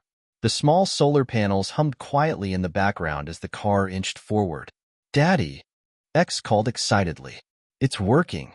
The car is moving." Elon's heart swelled with pride. The project hadn't been completed, but the fact that X had persevered through every single failure and continued to tinker until something worked, however small, was a victory in itself. "Great job, buddy," Elon said, kneeling down to give him a high five. "You didn't give up, and look what you accomplished. That's the most important thing." X grinned, his eyes wide with excitement. "I told you it would work, and now I want to make it even better." Later that evening, as Elon sat in his office, reflecting on the day's events, he finally understood what Grimes had been trying to tell him. It wasn't about protecting X from failure. It was about giving him the space to experience it, and more importantly, to learn from it. X wasn't just learning how to build a robot or a solar-powered car. He was learning how to navigate life, how to face challenges head-on, and how to keep moving forward despite setbacks. And perhaps, in that way, Elon was learning alongside him. As the days turned into weeks, X's solar-powered car project became a symbol of something larger, a testament to perseverance, curiosity, and the process of learning through doing. But something else started to emerge during this period, something that Elon hadn't fully anticipated: the power of play. It wasn't just about the projects. It wasn't just about the big ideas or the machines they built. It was about how they engaged with those projects and each other, how they laughed when things went wrong, how they celebrated even the smallest victories. Elon had always been deeply focused on work, on achieving the next breakthrough, but now, with X, he was learning that play was a fundamental part of the creative process. Elon had spent much of his life pushing boundaries, driven by an almost obsessive need to achieve and innovate. But as X's creativity blossomed, he started to see the value in simply enjoying the act of building, without worrying too much about the end result. Maybe, Elon thought, this was a lesson he could apply to his own life as well. That afternoon, as the summer sun poured through the windows, X bounded into the living room, his eyes full of excitement. "Daddy, guess what I want to build today?" X exclaimed. Elon looked up from his work, his mind still preoccupied with Tesla and SpaceX deadlines. But he knew better than to brush X off. One of the key changes he'd made in his life, something he was committed to, was being more present with his son. It was a conscious effort, and he wasn't about to ruin it now. "What's on your mind, buddy?" Elon asked, setting aside his laptop. "I want to build a rocket. A real rocket," X said, his enthusiasm bubbling over. Elon chuckled, amused at how quickly X's interests seemed to shift. But there was no denying that his son had a genuine passion for all things engineering and space. "A rocket, huh?" Elon asked, trying to suppress the excitement that also stirred within him. "Well, that's an ambitious project. What do you have in mind?" X grinned. "I want to make a rocket that flies in the air. And maybe we can put a little astronaut in it. Do you think it's possible?" Elon thought about it for a moment. The technical side of him wanted to jump into a detailed discussion about propulsion systems, aerodynamics, and safety measures. But the father in him reminded him that X didn't need to know all those things. He just wanted to play. He wanted to experiment, imagine, and most importantly, have fun. "Okay, let's do it," Elon said with a smile. "But we'll start with something small and work our way up. Maybe we can make a rocket that launches using a bottle and some baking soda." X's face lit up. "That sounds awesome. Let's do it right now." The project began as most of their experiments did, chaotic, unstructured, and a bit messy. They gathered supplies: an empty soda bottle, a cork, baking soda, vinegar, and some cardboard for the rocket's body. X took the lead, eagerly assembling the materials as Elon watched, admiring his son's enthusiasm. As the two of them worked, Elon realized that this was exactly what X needed. Not just a structured learning experience, but one that encouraged him to play with the world around him.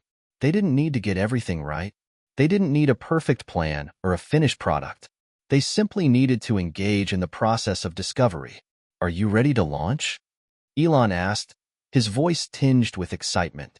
X nodded eagerly, bouncing on his toes. "Ready. Elon carefully poured the baking soda into the bottle, then added the vinegar, quickly capping it with the cork. The reaction was instantaneous. The bottle shook, the cork flew off with a loud pop, and the makeshift rocket shot up into the air, hitting the ceiling with a satisfying thud. X's face broke into a wide grin as he watched the rocket's flight path. "That was amazing, Daddy. Let's do it again." And so they did. Over and over, they created mini rockets, experimenting with different amounts of baking soda and vinegar, laughing at each new explosion of fizz. It wasn't about making the rocket perfect. It was about the joy of creating something together and embracing the unpredictable nature of experimentation. Later that evening, as Elon lay in bed, he reflected on the day. It had been one of the best he'd had in a long time, not because of any grand achievements, but because of the simplicity of it. Play. The thing he had overlooked for so many years in his drive for success. But with X, he was learning that creativity didn't always have to be about engineering breakthroughs or world-changing inventions. Sometimes, it was about playing with the world around you and seeing where your imagination took you. In that moment, Elon thought about the pressure he often felt to always be moving forward, to always be achieving. And he wondered, for the first time in a long while, if perhaps he had been too hard on himself. If, maybe, he could learn to let go of the relentless need for perfection and simply enjoy the ride, just as he had with X that day. The next morning, as X woke up and ran into his father's office, his excitement was palpable. "Daddy, guess what?" X exclaimed. "I thought of something. I want to build a rocket that can go to Mars." Elon smiled, his heart swelling with pride. "That's a big goal, X, but I think you're on the right track." X's enthusiasm never seemed to wane. It was a stark contrast to the quiet, often isolating world Elon had known as a child. X saw possibility everywhere, and for the first time, Elon truly understood the importance of nurturing that, of giving him space to explore, fail, and ultimately succeed. As they sat down together to plan their next project, Elon felt a deep sense of gratitude. It wasn't just about raising a brilliant child. It was about being a part of his journey. The process, the joy, the inevitable setbacks, and the small victories. They were all part of something bigger than just technology or ambition. They were part of the human experience. And in that moment, Elon realized that X was teaching him as much as he was teaching his son. As the summer progressed, Elon noticed something about X that he hadn't fully appreciated before: the way his son approached failure. It was so different from his own childhood, where disappointment and failure felt like roadblocks, not stepping stones. X seemed to take each setback as just another part of the adventure, another puzzle to solve. And more importantly, he was fearless. Elon had grown up in a world where the pressure to succeed was constant, and where mistakes were to be avoided at all costs. But X was different. There was a kind of magic in the way he approached life, a deep curiosity that fueled his every move. He wasn't just trying to figure out how things worked. He was trying to discover the why behind them. And that was something Elon had never truly learned until much later in life. One afternoon, after a long day at the SpaceX headquarters, Elon came home to find X in the living room, furiously sketching something on a piece of paper. "What's this?" Elon asked, sitting down next to him. X looked up from his drawing with a grin. "I'm designing a new kind of robot," he said. "It's going to be a robot that can fly, like a drone, but it will have arms and legs, like a person. And it will be able to do all the things people can't do, like go into space and explore other planets." Elon blinked, impressed by the ambition of the idea. His son's imagination seemed limitless, his capacity for dreaming beyond the stars something he had never expected to encounter in such a young mind. "Wow, that sounds incredible," Elon said, his voice full of admiration. "What kind of technology do you think it would need to fly and have arms and legs?" X thought for a moment. "I don't know exactly yet," he said, his face scrunching up in concentration. "Maybe we could use the same tech as the SpaceX rockets, but it would need to be small enough to fit in a spaceship, like a mini astronaut." Elon couldn't help but smile. "You've got the right idea, X. A robot like that could be incredibly useful for space exploration." There was a brief pause as X looked up, his eyes wide with wonder. "Do you think we could actually build it? A real robot?" Elon hesitated for just a moment.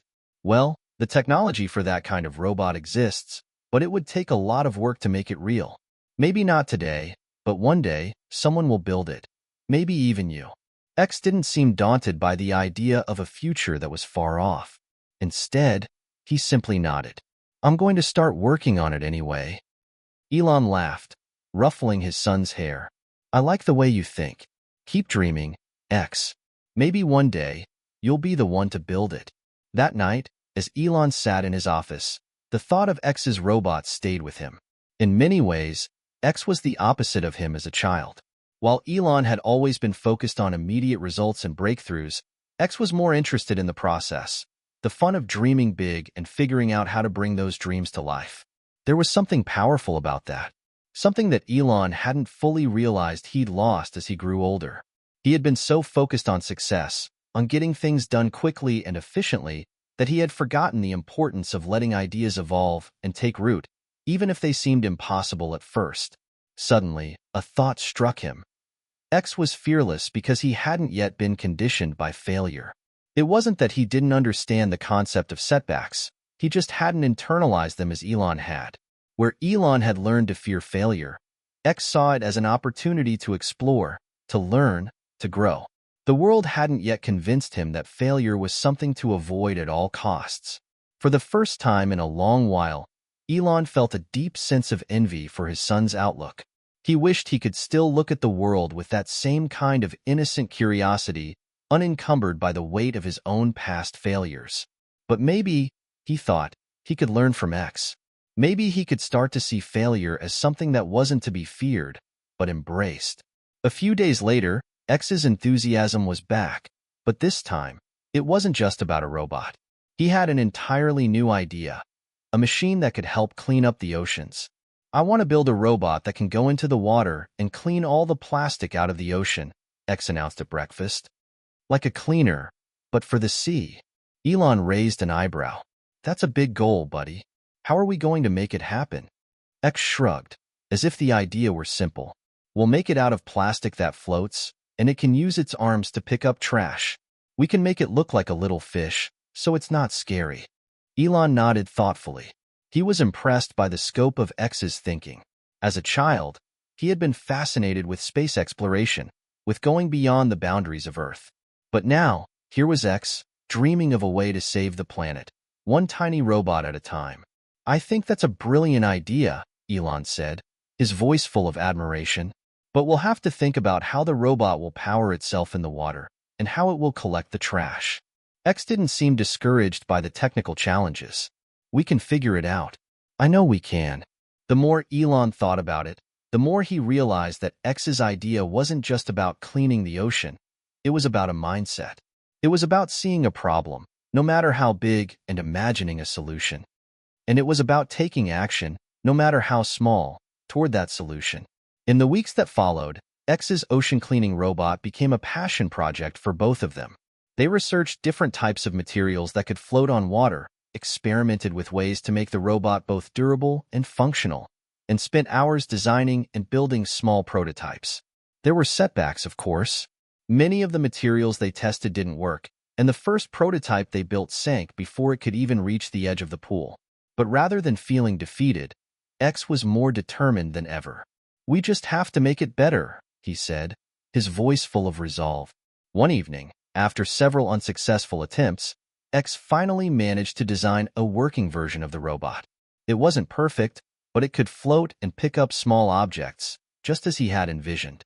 Look, Daddy, X said, watching in awe as the little robot scooped up pieces of plastic floating in the water. It works. We did it.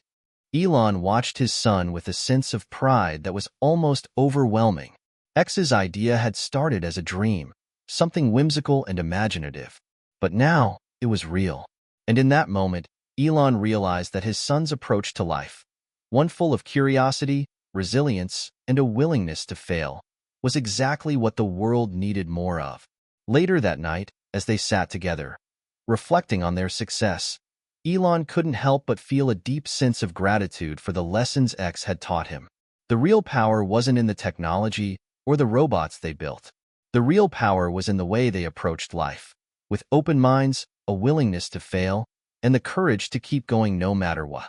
The days seemed to blur into one another, each filled with new ideas, experiments, and small victories. Elon had never imagined that fatherhood would challenge him in the ways it had, but the more time he spent with X, the more he realized how much he was learning, not just as a parent, but as a person. There was something magical about watching X's curiosity grow and evolve, and it made Elon reflect on his own childhood, on how his own curiosity had been both nurtured and suppressed by the pressures of the world around him. One afternoon, after a long day at SpaceX, Elon sat on the balcony of their house, watching the sun dip below the horizon. X was running around the yard, his laughter ringing through the air. It was moments like these that reminded Elon of the importance of taking a step back, of slowing down enough to appreciate the journey rather than just focusing on the destination. X ran up to him, his face alight with excitement. "Daddy, guess what?" he said, bouncing on his feet. Elon smiled, already guessing what was coming. "What is it, buddy?" "I figured out how we can build a flying car," X exclaimed. Elon chuckled, impressed. "A flying car, huh? That's quite the idea. What's your plan?" X looked at his father with wide, confident eyes. "Well, first we need to make it light enough to lift off the ground. Maybe we could use some kind of special material like the one we use for the rockets. And we can use the same tech as a drone to help it fly, but with more power, so it can go higher." Elon raised an eyebrow. "That's actually a pretty solid idea. But it's not going to be easy. You'll have to think about how to control it, how to make it safe, and how to make sure it doesn't crash." X's grin only widened. "We can figure it out. Just like the robot. We just have to keep trying." Elon felt a wave of admiration for his son. It was incredible how confident X was, even in the face of such a complex problem. Elon had always approached challenges from a technical standpoint, focusing on the logistics and the details. But X approached challenges with a different kind of energy. He saw the world not in terms of obstacles, but of endless possibilities. "All right," Elon said, feeling a spark of excitement in his chest. "Let's get to work." In the weeks that followed, the flying car project quickly became their newest obsession. Every evening after work, Elon and X would gather around the table, sketching ideas, building prototypes, and testing different materials. Elon had always known that technology moved fast, but seeing X's determination and creativity in action pushed him to think beyond what he thought was possible. They started by experimenting with a small-scale drone, trying to figure out how to scale it up while keeping the weight down. They tested different types of motors, different propulsion systems, and different materials. It wasn't easy. Many of their early designs failed, and there were moments of frustration when things didn't work as planned. But each failure seemed to fuel their determination, and rather than giving up, they kept refining their ideas step by step. One evening, as they were testing a new prototype in the backyard, Elon watched as X adjusted the controls, his brow furrowed in concentration. The drone lifted off the ground with a soft hum, soaring several feet into the air before hovering in place. "It's working," X shouted, his voice filled with pure joy. Elon couldn't help but grin. "It's working, buddy. You did it." But X wasn't satisfied. "I think we can make it go higher. We just need to tweak the engines and the wings a little bit more." Elon laughed. "You never stop, do you?" X shook his head. "Nope. We're going to make this flying car real. And then we'll make it go faster than anything else in the world." Elon looked at his son, his heart swelling with pride. In that moment, he realized something important. X wasn't just solving problems.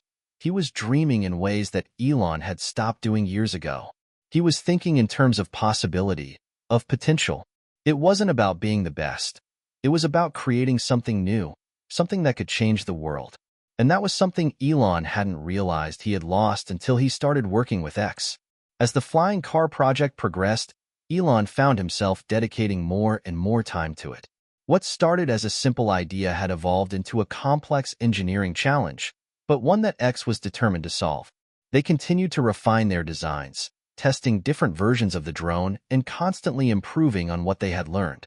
Elon found himself looking forward to these evenings in the garage, working side by side with X. One night, as they were preparing for another test flight, X turned to him with a serious expression. "Do you think we can really do this, Daddy?" he asked, his voice uncharacteristically unsure. Elon knelt down to look X in the eyes. "Of course we can," he said, his voice filled with certainty. "It's going to take time, and it's going to be hard, but we can do it. You've already proven that you can build anything you set your mind to. This is just the next step?" X nodded, but Elon could see the doubt still lingering in his eyes. Elon reached out and placed a hand on his shoulder. "Don't ever let anyone tell you that you can't do something," Elon said. "The people who change the world are the ones who believe that anything is possible, no matter how hard it seems." X's face lit up. "I'm going to build the best flying car ever, Daddy. Just wait and see." Elon smiled, feeling a deep sense of pride. In that moment, he realized just how much his son had changed him. X had reminded him that failure wasn't something to be afraid of. It was a natural part of the process. And more importantly, he had reminded him that the world was full of possibilities. It was just a matter of daring to believe in them. The next day, Elon sat down to work on his own projects, but his mind kept drifting back to the flying car. He couldn't help but think about how his approach to engineering had shifted since X had come into his life. He had always been driven by the need to achieve, to be the best. But now, as he watched X dream and build, he realized that the true value of innovation wasn't in the final product. It was in the process, in the willingness to explore, to fail, and to keep going. X had reminded him of something important. Innovation was not just about solving problems. It was about seeing the world as a place full of possibilities and using your imagination to make those possibilities a reality. Elon sat at his desk late one evening, surrounded by schematics, technical papers, and prototype designs. His mind was working through the details of a new idea, one that had kept him awake for days. But it wasn't just the usual rockets or electric cars that consumed him now. There was something else, the lesson that had come from X, his fearless little boy, who had turned his world upside down in the most profound ways. X's flying car was still in the testing phase, and they were making progress. But even more important than the project itself was the shift in Elon's thinking. His son had shown him that failure wasn't something to be avoided or feared. It was an integral part of innovation.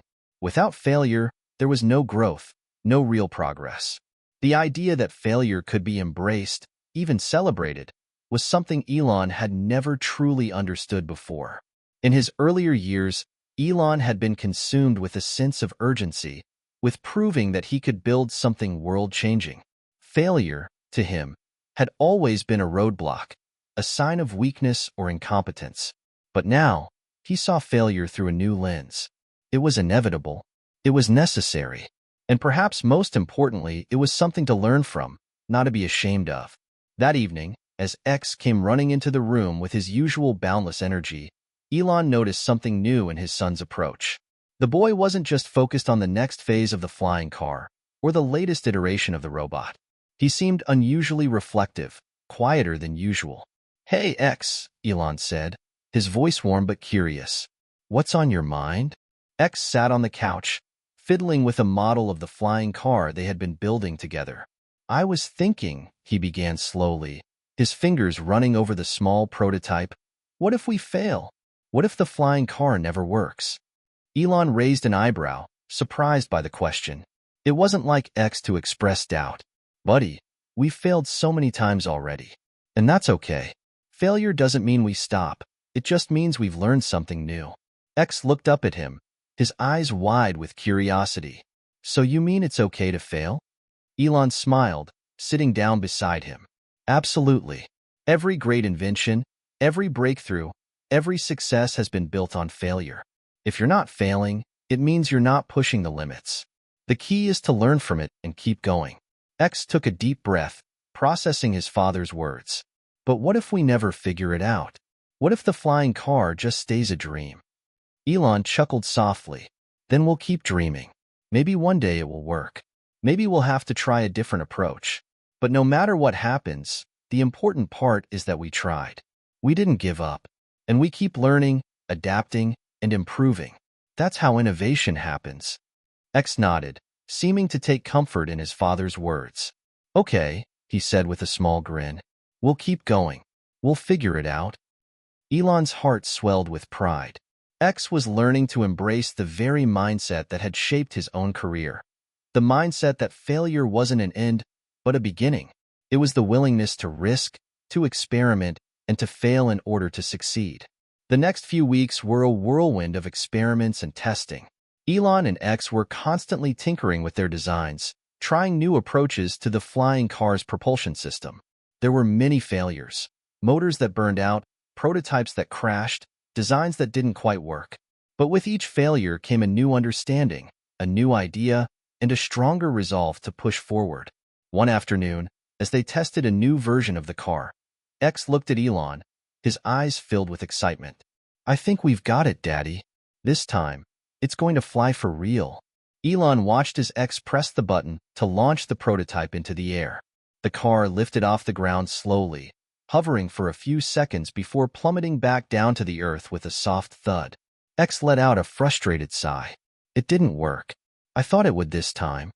Elon knelt down beside his son, placing a hand on his shoulder. "It didn't work this time, but that doesn't mean it's over.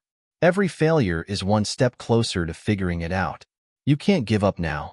You're on the right track." X looked up at him, his eyes narrowing in determination. "I'm not giving up. We're going to make this work." Elon smiled. "I know you will." As the months passed, Elon found himself becoming more and more involved in X's projects. It wasn't just about the flying car anymore. It was about nurturing X's curiosity, supporting his willingness to experiment, and helping him develop the resilience to keep going when things didn't go according to plan. X's projects had become a source of joy for Elon, not just as a father, but as an inventor. He had learned to slow down and savor the process of discovery, rather than obsessing over the end result.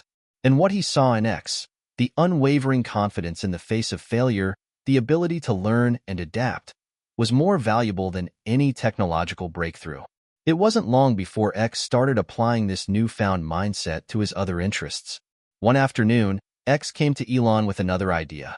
This time, it was a way to harness solar energy more efficiently, using a combination of light-absorbing materials and a new type of battery that could store the energy for longer periods of time. "I think I can make solar energy work even better, Daddy," X said, his face alight with excitement. "I just need to build a prototype to test it." Elon raised an eyebrow. "Well, if anyone can make it work, it's you. But remember, don't rush it. Test it carefully. Make sure you learn from every step." "I will," X said, already grabbing his sketchpad to begin designing the next big thing. Elon watched him for a moment, feeling a sense of pride mixed with awe. His son wasn't just building things. He was thinking like a true innovator, not only solving problems but doing so with a deep understanding of the learning process. X didn't just want to fix things. He wanted to understand them, to make them better, to change the world. And in that moment, Elon knew that X would someday do exactly that. His son had already unlocked the secret to innovation. It wasn't about being the smartest, or the most talented, or even the most successful. It was about embracing the process, the failures, the setbacks, and the small victories along the way, and never losing sight of the possibilities that lay just beyond the horizon. Elon stood in the doorway of his home office, watching X as he sat cross-legged on the floor, surrounded by notebooks, wires, and various gadgets. His son was engrossed in a project, sketching a new iteration of their flying car design, while occasionally fiddling with a small drone that buzzed around the room. There was something mesmerizing about watching X work, an intensity that was both inspiring and humbling. It reminded Elon of himself at that age, except X had an ease, a confidence, and a vision that seemed to transcend even Elon's own. As the months passed, it became increasingly clear that X's potential was not just limited to the flying car or even the solar energy prototype they had been working on together. X's ideas were coming faster than they could keep up with. Every conversation seemed to spark a new invention, a new innovation. And the more X delved into these projects, the more Elon realized that his son wasn't just learning how to solve problems. He was learning how to change the world. One evening, as they were finishing up dinner, X turned to Elon with a thoughtful expression. "Daddy," X began, pushing his plate aside, "I've been thinking about something." Elon, wiping his mouth with a napkin, gave him his full attention. "What's on your mind, buddy?" I think. I think we can make a difference. Not just with flying cars or rockets, but with all of it, everything. I want to help everyone. I want to make sure that no one has to suffer because of things we can fix." Elon raised an eyebrow.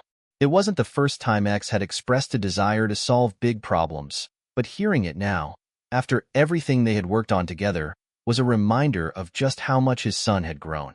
"That's a pretty big dream," Elon said, smiling. "But I like it. What kind of problems do you think we should start with?" X thought for a moment, his fingers tapping on the edge of his plate. "Well, we've been working on clean energy. We could help people have more power without polluting the earth. And we could make transportation faster and cleaner, so it's better for the environment. We could even help people in space, like, really help them. I want to make it so we don't just survive on Earth, but we thrive everywhere." Elon was silent for a moment, letting his son's words sink in. X wasn't talking about just one breakthrough. He wasn't talking about the next big invention. He was talking about a revolution, a shift in how humanity approached the future. "You're right," Elon finally said, his voice tinged with awe. "There's a lot to fix in the world, and we can do it, but we have to do it the right way. We need to make sure we're helping, not just rushing in with a solution that doesn't fit." X nodded, his eyes bright. "Yeah, we can't just rush things. We have to think about it all." Over the next few months, Elon and X began to explore a new frontier together: sustainable technology.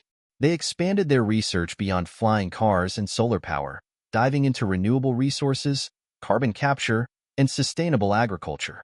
X's passion was contagious, and soon Elon found himself more focused than ever on the impact their work could have on the world, not just in terms of profit or fame, but in terms of legacy. The ripple effect of their work was starting to become apparent. X's clean energy initiatives, which initially seemed like simple experiments, began to gain traction in local communities. Elon used his connections to introduce X's ideas to industry leaders, who were impressed by the ingenuity of a young mind thinking far beyond traditional solutions. What started as a father-son project was quickly turning into something much larger, a movement. One afternoon, Elon found himself on a video call with several prominent environmental activists, discussing ways to bring X's clean energy solutions to underserved regions. The group was excited about the possibilities, but there was one question that hung in the air. "How can we be sure this is sustainable?" one of the activists asked. "We've seen a lot of new technologies come and go. How do we know this is different?" Elon smiled, glancing at X, who was sitting next to him, quietly observing the conversation. "It's different because we're not just looking for a quick fix. We're not rushing to make money off this. We're building it for the long term, and we're involving the communities we're trying to help every step of the way." X spoke up, his voice calm but confident. "We're creating something that lasts. It's not just about the tech, it's about how it changes the way we live. If people learn to take care of the planet while using our technology, it will be sustainable. That's how we make sure it works." The activists seemed impressed by X's maturity and clarity. They agreed to move forward with a pilot program, using X's designs in a rural community in Africa where access to clean energy was limited. As the program began to roll out, Elon couldn't help but feel a sense of pride as he watched X's vision begin to take shape in real-world applications. The community in Africa, once relying on expensive and polluting energy sources, now had access to solar panels and energy-efficient technologies that drastically reduced their reliance on fossil fuels. The project wasn't perfect. There were still challenges to overcome, from logistical issues to local adoption rates, but it was a significant step forward. In the months that followed, the impact of their work began to snowball. Other communities reached out for similar initiatives, and soon, X's name was becoming known beyond the tech world. He was featured in documentaries, interviewed by journalists, and invited to speak at conferences where he shared his vision for a sustainable, interconnected world. It was during one of these conferences, as X stood before a room full of eager entrepreneurs, that Elon had a moment of reflection. His son, who had once been a curious child trying to build rockets and robots in the garage, was now a young leader in the field of sustainable technology. He was influencing minds, shaping industries, and inspiring people to think differently about the future. The ripple effect had already begun. That evening, As they sat together on the balcony, Elon looked over at X, who was staring out at the night sky, his mind undoubtedly on the next big idea. The quiet, steady hum of the world around them felt almost like the calm before a storm. A storm of change, of progress, of possibility. X, Elon said, his voice soft but filled with pride. I'm proud of you. You've done more than I ever imagined at your age. X turned to him, his expression thoughtful. I couldn't have done it without you, Daddy. You taught me how to think bigger. And now I'm trying to make sure everyone gets the chance to dream like I do. Elon smiled, his heart swelling. I think you've already done that, buddy. And you'll keep doing it. You're already changing the world. X grinned, his eyes shining with the same unshakable confidence that had carried him this far. We've only just started, Daddy. There's still so much more to do. And in that moment, Elon knew that X wasn't just a son. He was a partner, a visionary, and a leader in his own right. Together, they weren't just building technology. They were building a future. And the ripple effect of their work would be felt for generations to come. The sun was setting over the SpaceX headquarters as Elon walked through the familiar halls, his mind occupied with the next stage of the Mars mission. It had been a long day of meetings, brainstorming sessions, and design reviews. But Elon felt a sense of peace as he took in the surroundings. These walls had witnessed some of his most ambitious dreams coming to life. It was the place where SpaceX had pushed the boundaries of what was thought possible in space travel, and where he and his team had created the future of human exploration. Yet, despite all the incredible achievements, Elon knew that his greatest legacy wasn't going to be defined by rockets or electric cars. No, it was going to be something more. It was going to be the ripple he was creating through X, the way his son's curiosity, his sense of wonder, and his desire to make the world a better place was shaping not just the future of technology, but the future of humanity itself. Elon hadn't always thought about legacy this way. He had been driven by the idea of leaving a mark on history, to be remembered for solving the world's biggest problems. But lately, with X's rapidly expanding vision and determination to make a difference, Elon realized that legacy wasn't just about being remembered. It was about creating something that would outlive him. It was about building the foundation for future generations, giving them the tools to solve problems, take risks, and dream bigger than ever before. That evening, Elon sat down with X at the kitchen table, a rare quiet moment in their hectic schedule. X was scribbling in his notebook, his ideas flowing faster than his pencil could keep up. Elon studied his son with admiration, wondering what it was like to see the world through X's eyes. A world full of infinite possibilities and no limitations. What are you thinking about now? Elon asked, breaking the silence. X didn't look up from his notebook, but his lips curled into a small smile. I'm thinking about how we could make education better. I mean, school's fine, but it doesn't really teach people how to solve real-world problems. It's all about memorizing facts and doing tests. I think we could create a new way for people to learn, one that focuses on creativity, innovation, and problem-solving. Elon leaned forward, intrigued. You've got my attention. Tell me more. Well, imagine a school where kids aren't just learning about history or math, but they're actually solving problems, X explained. Like, they could work on real projects, building things, designing solutions, working with experts from all over the world. They could learn by doing, instead of just listening to lectures. Elon's mind raced. The idea was brilliant, but more than that, it felt like the next logical step in X's journey. If there was one thing Elon had come to understand in recent years, it was that the traditional education system often failed to foster the skills needed for the future. Problem-solving, creativity, and resilience weren't just learned in classrooms. They were developed through hands-on experiences and real-world applications. I like that, Elon said, nodding. It sounds like you're trying to rethink what education could look like in the future. X's eyes lit up. Exactly. Imagine a place where kids are given the freedom to explore their passions, to experiment, and to fail, and then try again. A place where learning isn't just about grades, but about growth. Elon sat back in his chair, thinking deeply. That's a big challenge, but I think you're onto something. Maybe we could start small. Develop a pilot program, something that combines technology, innovation, and education in a way that's never been done before. X smiled, his enthusiasm palpable. Yes, that's exactly what I was thinking.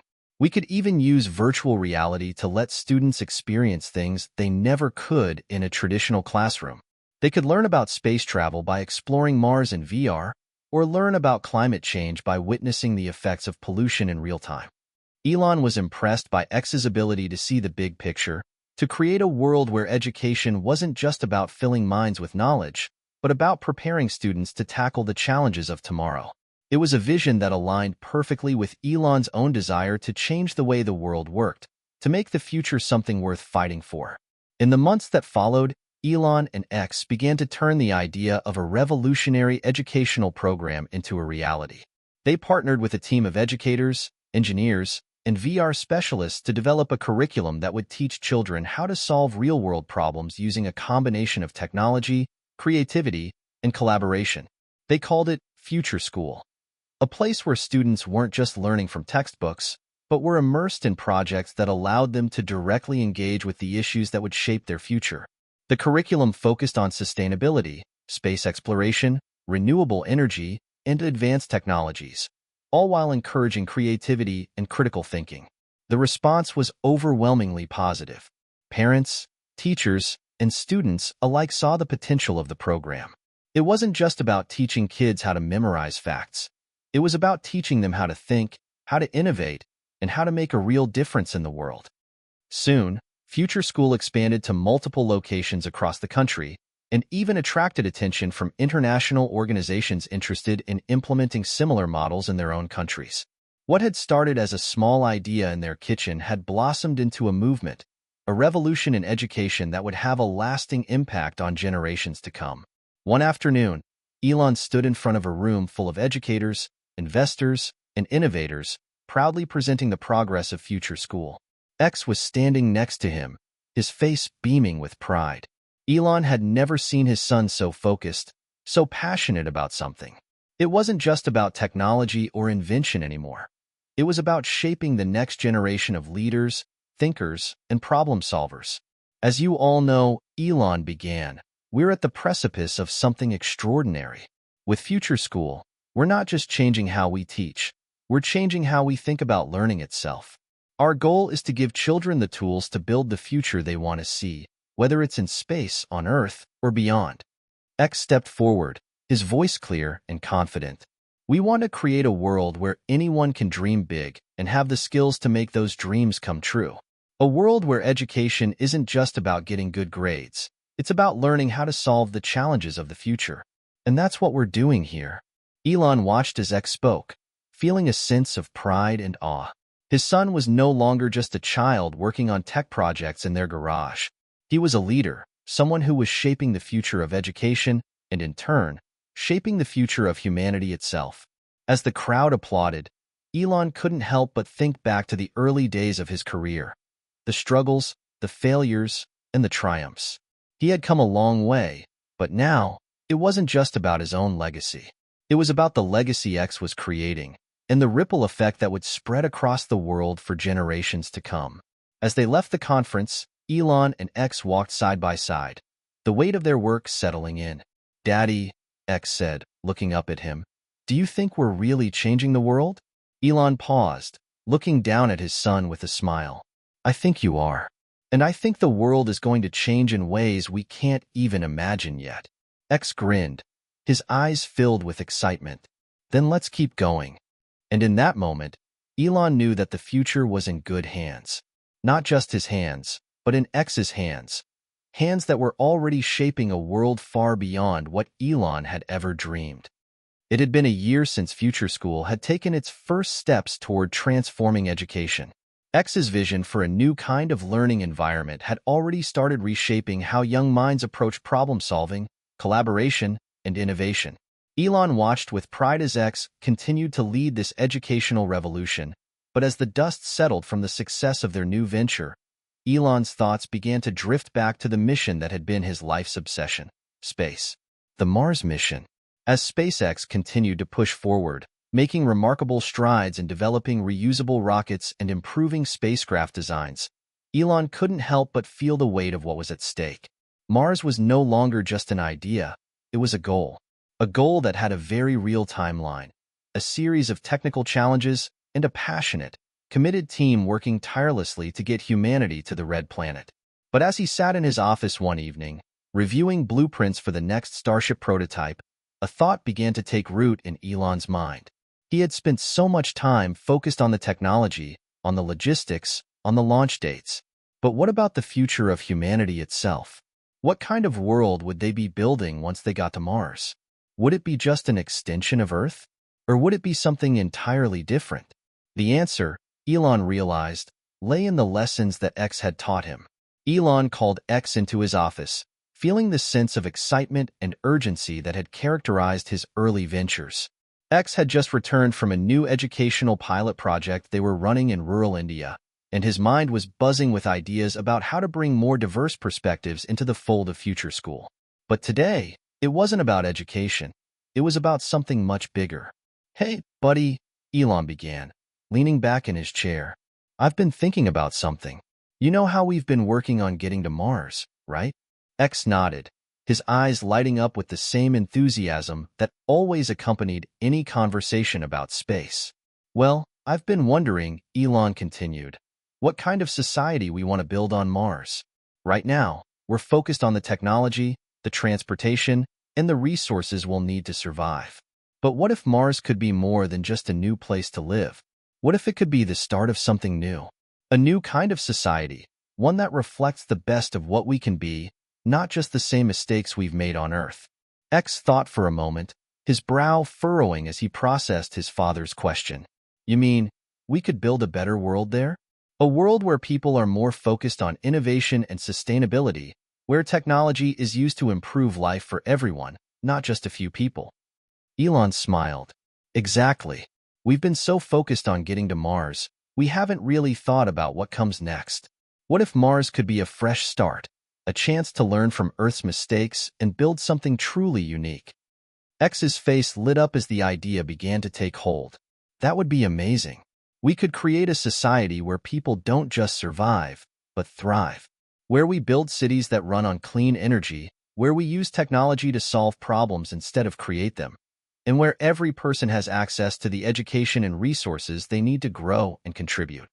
Elon's excitement mirrored his son's. "Yes, we could use the lessons we've learned from Future School to create a new kind of community, a place where collaboration, creativity, and problem-solving are at the heart of everything. We could build something where everyone, from the youngest child to the oldest adult, has the opportunity to contribute to something bigger than themselves." X was practically bouncing with enthusiasm now. It would be a place where people don't just think about getting ahead, but about making the world around them better.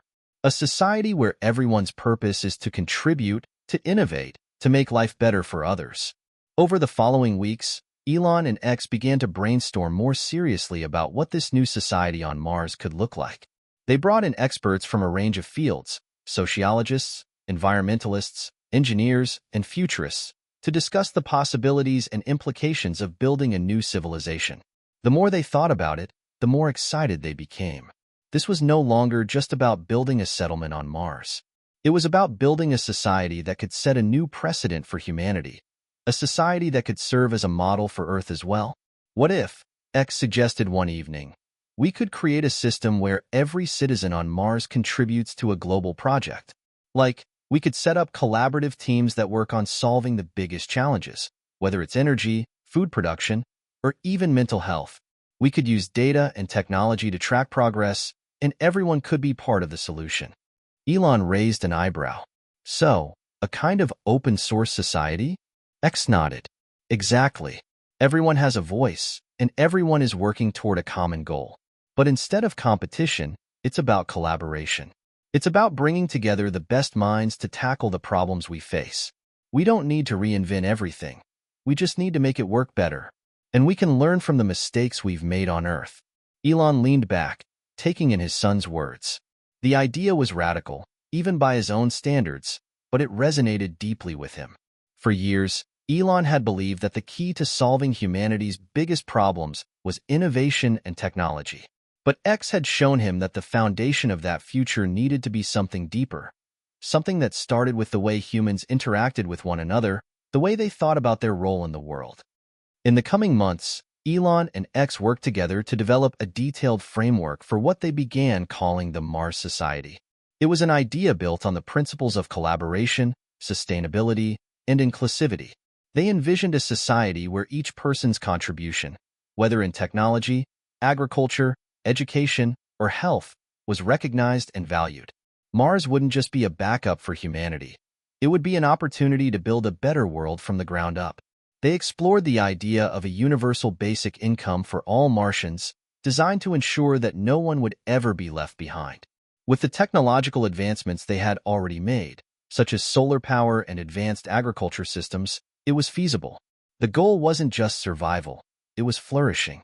They imagined a society where education, healthcare, and food were accessible to all, regardless of background or status. As they fleshed out the vision, Elon realized that Mars wasn't just a new frontier. It was a reflection of everything he had been working toward his entire life. It was an opportunity to create a new model for humanity.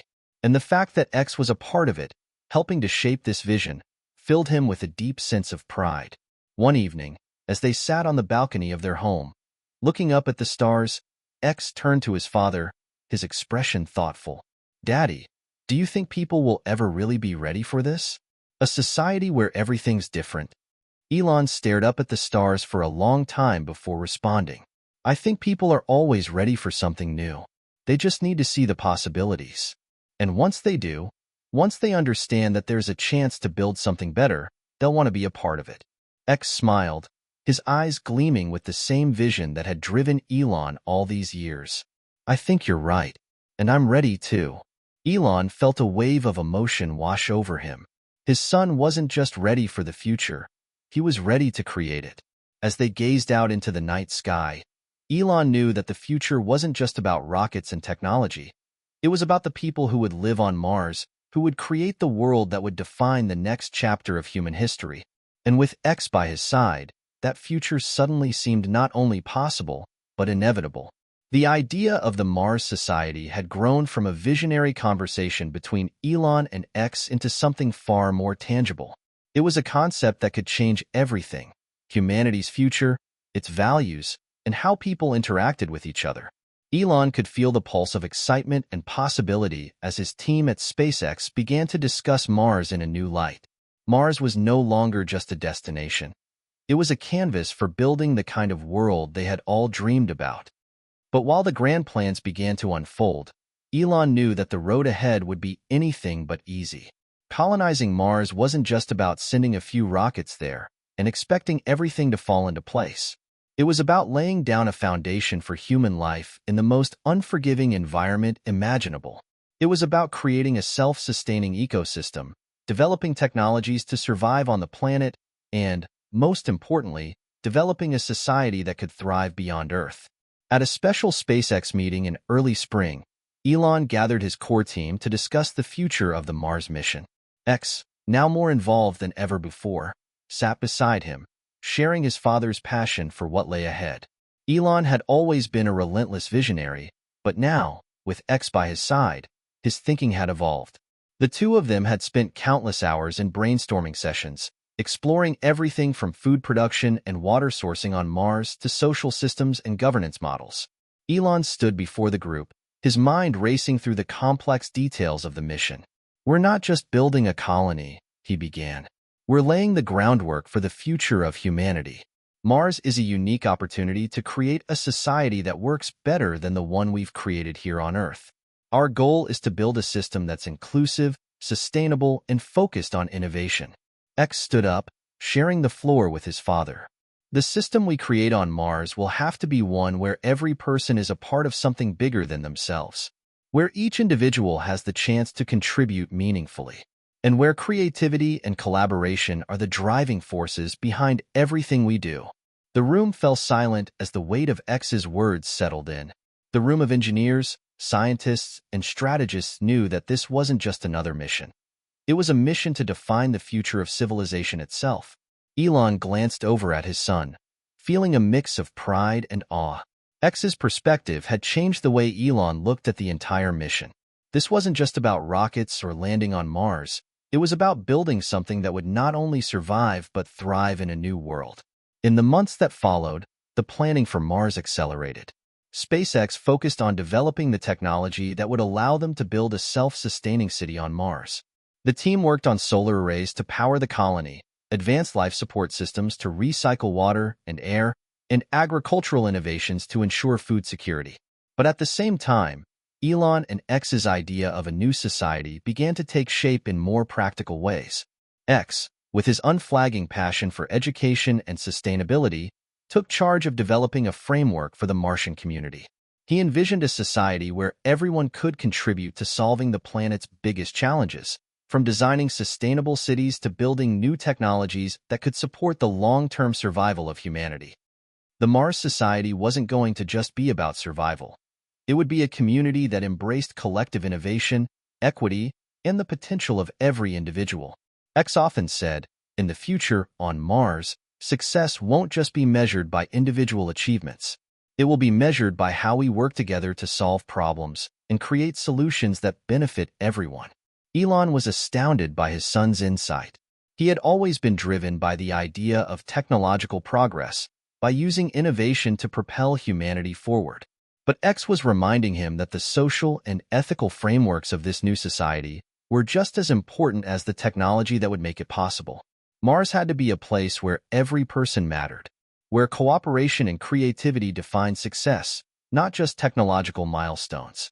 As the first planned crewed missions to Mars approached, a global sense of anticipation began to grow. The people at SpaceX, and many others in the scientific community, knew they were on the cusp of something incredible. But the task ahead was daunting. The team worked tirelessly, testing prototypes, developing new technology, and finalizing the details for what would be humanity's first attempt to colonize another planet. Meanwhile, Elon and X spent much of their time discussing the big picture. They knew that Mars wasn't just about the technology. It was about creating a blueprint for a better society. A society built on principles of equity, sustainability, and innovation. And in this journey, they both felt the weight of history on their shoulders. Mars would be humanity's second chance, and it had to be done right. One night, as Elon sat in his study, reviewing reports from the engineering teams, X came into the room, holding a notebook in his hands. He had a thoughtful look on his face, something Elon had come to recognize as the precursor to one of X's big ideas. "Dad," X began, "I've been thinking about something. We've been talking a lot about the technological aspects of Mars, but we haven't really talked about the social side. What kind of government will we have? How will we make decisions about how the colony is run?" Elon looked up from his desk, intrigued. "I'm listening. What's on your mind?" "Well, what if," X said, pacing in the small space between the desk and the window, "what if we could create a society on Mars that doesn't have a traditional government at all? What if we create a system where decisions are made by the people themselves? A system based on collaboration, consensus, and shared responsibility. A true democratic society where everyone has a voice." Elon sat back, taken aback by the radical idea. "You're suggesting a direct democracy?" "Exactly," X replied. "Instead of having a government that makes decisions for the people, we could have a system where everyone plays a role in making the important decisions, whether it's about resource allocation, scientific priorities, or societal norms. We could create a network of forums where people come together to discuss and decide the best course of action." Elon was silent for a moment, contemplating the idea. That's a bold move. It would require complete transparency, communication, and an entirely new way of governing. But I see where you're coming from.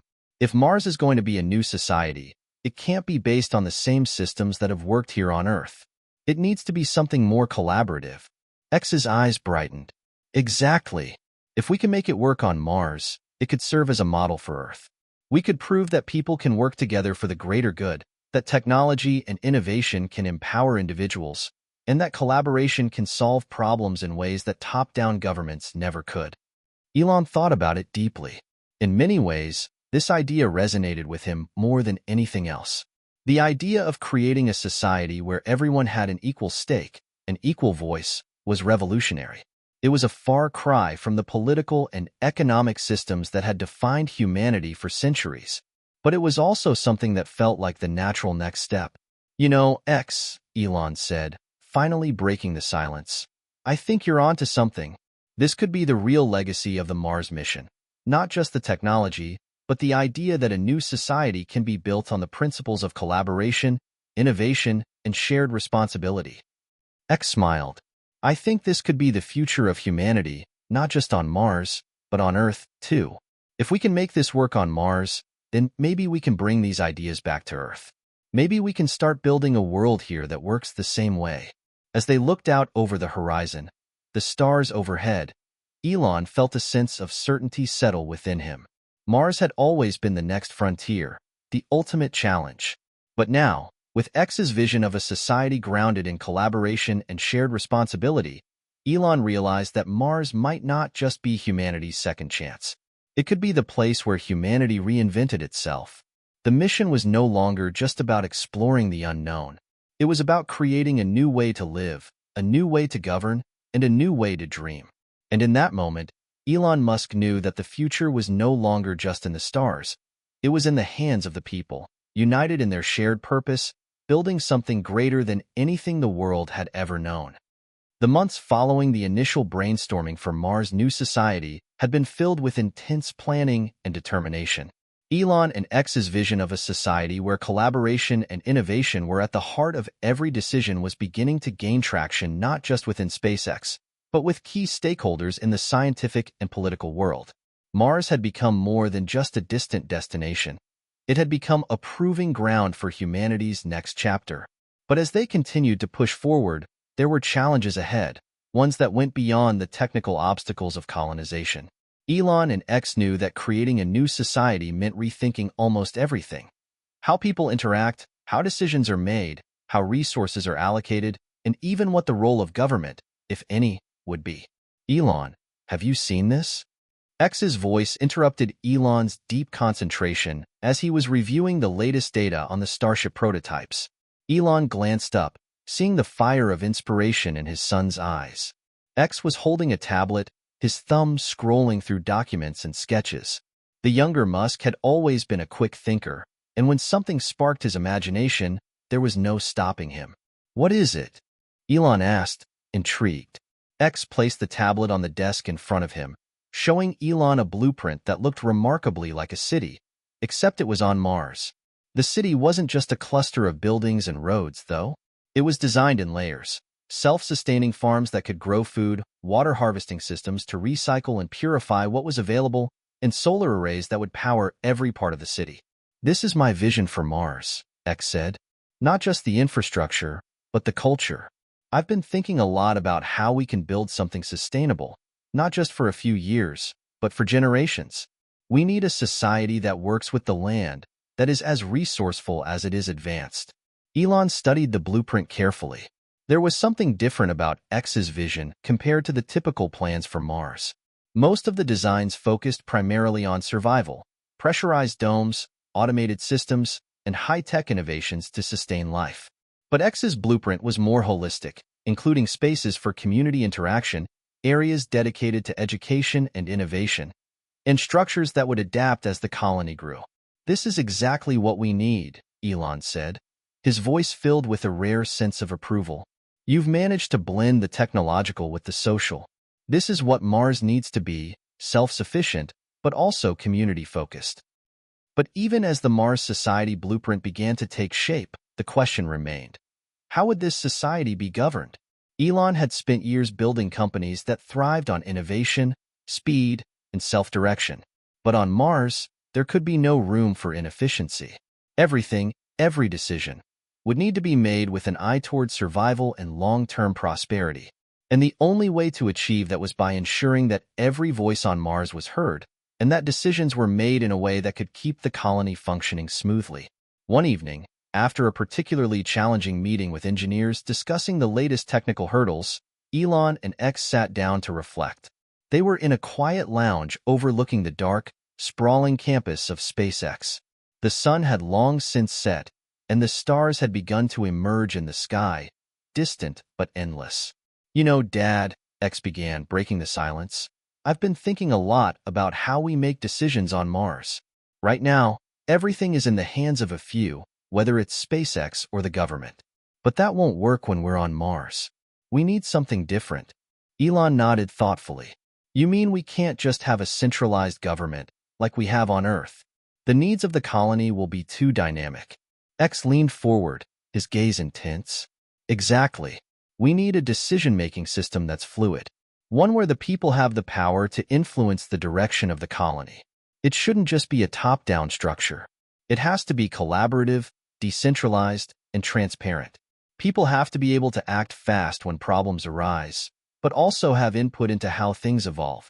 We'll have to take a lot of risks, but if we're smart about it, Mars could set an example for the rest of humanity. Elon sat back in his chair, considering the enormity of what X was proposing. A decentralized system, based on collaboration and consensus, would be unprecedented. In many ways, it was the perfect opportunity to experiment with a new form of governance, one that could possibly be a model for the future of Earth. It's risky, Elon said, finally breaking the silence. But I see what you're saying. Mars is the blank canvas we've been looking for. We don't have to repeat the mistakes of Earth. We can build something better. And if it works, then it could serve as a template for a new type of society. X grinned, his enthusiasm palpable. Exactly. It's not just about colonizing Mars. It's about creating something that can work for everyone, everywhere. We're not just building a new world on Mars. We're changing how people think about government and society. It's a chance to prove that a better way is possible. The more they talked about the Mars Society, the more they both felt that the blueprint they were creating wasn't just for Mars. It was for the future of humanity itself. In many ways, their ideas were a direct response to the environmental, social, and political challenges that Earth faced. The dream of building a self-sustaining society, powered by innovation and collective responsibility, had never been more urgent. By the time they wrapped up the discussion, the blueprint for Mars had evolved beyond the realm of just engineering and technology. It had become an experiment in social and political organization. The Mars Society would need to balance innovation with sustainability, individual rights with collective responsibility.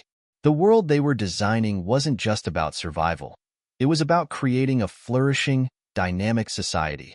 As the Mars mission took shape, Elon and X continued to refine their vision, constantly adjusting it in response to new challenges and ideas. They brought in experts from all over the world: sociologists, economists, legal scholars, environmental scientists, to help flesh out the framework for a Martian society. Everyone had input, from the engineers designing the life support systems to the educators who envisioned how children would grow up in this new world. It was a society built on shared knowledge, shared responsibility, and shared innovation. Decisions would be made through decentralized forums where every member of the Martian community had a voice, and where technology would be used to ensure fairness and transparency. It was a society that would adapt, grow, and evolve with the people living on Mars. But as they worked, there was always the question looming over them. Would humanity be ready for this new vision? Elon had spent his life pushing the boundaries of what was possible. But this was different. This wasn't just about landing rockets or launching electric cars. It was about transforming human society on a fundamental level. The road ahead would be challenging, filled with technical failures, social friction, and unknown variables. But as he looked at the work that he and X were doing, Elon felt a sense of peace. They weren't just preparing for Mars. They were preparing humanity for the future. As the final designs for the Mars city were being drafted, Elon realized that their work was more than just a dream. It was the beginning of a new era. Mars wasn't just a destination. It was a statement that humanity could do better. That innovation, when paired with collaboration, could create a future worth living for everyone. And with X by his side, Elon knew that the future was no longer a far-off vision. It was here, and it was taking shape, one step at a time. The day had finally arrived. After years of planning, designing, and overcoming countless hurdles, the first crewed mission to Mars was ready for launch. Elon Musk stood in the SpaceX control room, surrounded by a team of engineers, scientists, and visionaries, all of whom had dedicated their lives to making this moment possible. A sense of anticipation hung in the air, palpable, as the countdown clock ticked away. The tension was thick enough to cut with a knife. But amidst the technical precision and the historic weight of the moment, Elon's thoughts weren't just on the mission itself. They were on the vision, on the society that was about to be born. The first people to set foot on Mars weren't just pioneers. They were the foundation of a new world. They were the ones who would take the abstract blueprint that he and X had created and turn it into reality. And that responsibility was heavier than any rocket he had ever launched. Elon glanced over at X, who stood beside him, his eyes glued to the screen. Over the years, X had become more than just a son. He had become a partner in every sense of the word. His thoughts, his ideas, had shaped the future of Mars as much as any technological breakthrough. Together, they had reimagined what a society could look like. And now it was time to see if their dream could survive in the harsh environment of the red planet. The countdown continued, T-minus 10 minutes. Elon's mind flashed back to their first conversations about Mars, back to the first sketches of the Mars city and the philosophies that underpinned it. In those early days, it had seemed like a far-off dream, something that was almost too ambitious to be real. But now, as the launch pad in front of him gleamed under the floodlights, the reality of the mission hit him. The Mars mission was no longer just about space exploration. It was about creating a new model for human society. A society grounded in sustainability, innovation, and collaboration. It was about building something that worked for everyone, not just a few. And while the journey to Mars had always been about pushing the boundaries of technology, the mission now represented something far deeper, the beginning of humanity's next great leap. "We're ready to launch," the voice of the SpaceX operations manager echoed over the intercom, snapping Elon back to the present. His heart raced, but there was no room for nerves. There was too much at stake. Elon glanced at X again. X had become the face of the mission, a symbol of the next generation's hope. He had grown into a leader, someone whose ideas had shaped everything about Mars, from the way the colony would be governed, to how people would work together to survive in a completely alien environment. X's influence had been profound, and Elon knew that his son's vision was the true heart of the Mars society. "Are you ready for this?" Elon asked, his voice tinged with both pride and excitement. X nodded without hesitation. "Ready as I'll ever be. We've worked too long and too hard for this to be anything but a success." As the countdown reached its final seconds, a strange calm settled over Elon. The roar of the engines, the deafening sound of the rockets igniting, and the intense shaking of the launch pad all faded into the background. What mattered now was the legacy they were creating. The team at SpaceX had spent years developing not just the technology to get to Mars, but the systems to sustain life once they arrived. They had tested, retested, and innovated, ensuring that every part of the plan was as robust as possible. And now, the first crew of explorers, scientists, engineers, and thinkers were about to make history. They were about to set foot on a world that had never been touched by human hands. Their mission wasn't just to survive, but to thrive. They were the first of many, and their success would determine the future of human civilization beyond Earth. T-minus 10 seconds. Elon stood beside X, the sound of the countdown filling the room. For a moment, the world seemed to slow down. This wasn't just another rocket launch. This was the moment that would define everything to come. 5, 4, 3, 2, 1. The engines ignited in a fiery explosion of power, propelling the spacecraft upwards. The control room erupted in cheers and applause, but Elon remained silent, watching as the rocket climbed into the sky. The first mission to Mars was underway. As the rocket disappeared into the vastness of space, Elon felt the weight of the moment settle over him. The mission wasn't just about getting to Mars. It was about creating a society that would make it possible for humanity to thrive there. And that vision would require more than just the right technology. It would require the right people, the right mindset, and the right values. He turned to X, his eyes filled with both pride and a deep sense of responsibility. "This is just the beginning, isn't it?" X smiled, his face illuminated by the glow of the screens. "Yes, it is. But it's a good beginning. A new frontier, a new world, a new opportunity to create something better." The journey to Mars would take several months, but Elon and X had already begun laying the groundwork for the next phase of the mission. They had a vision for a society where every individual had a voice, a role to play, and the ability to contribute to the greater good.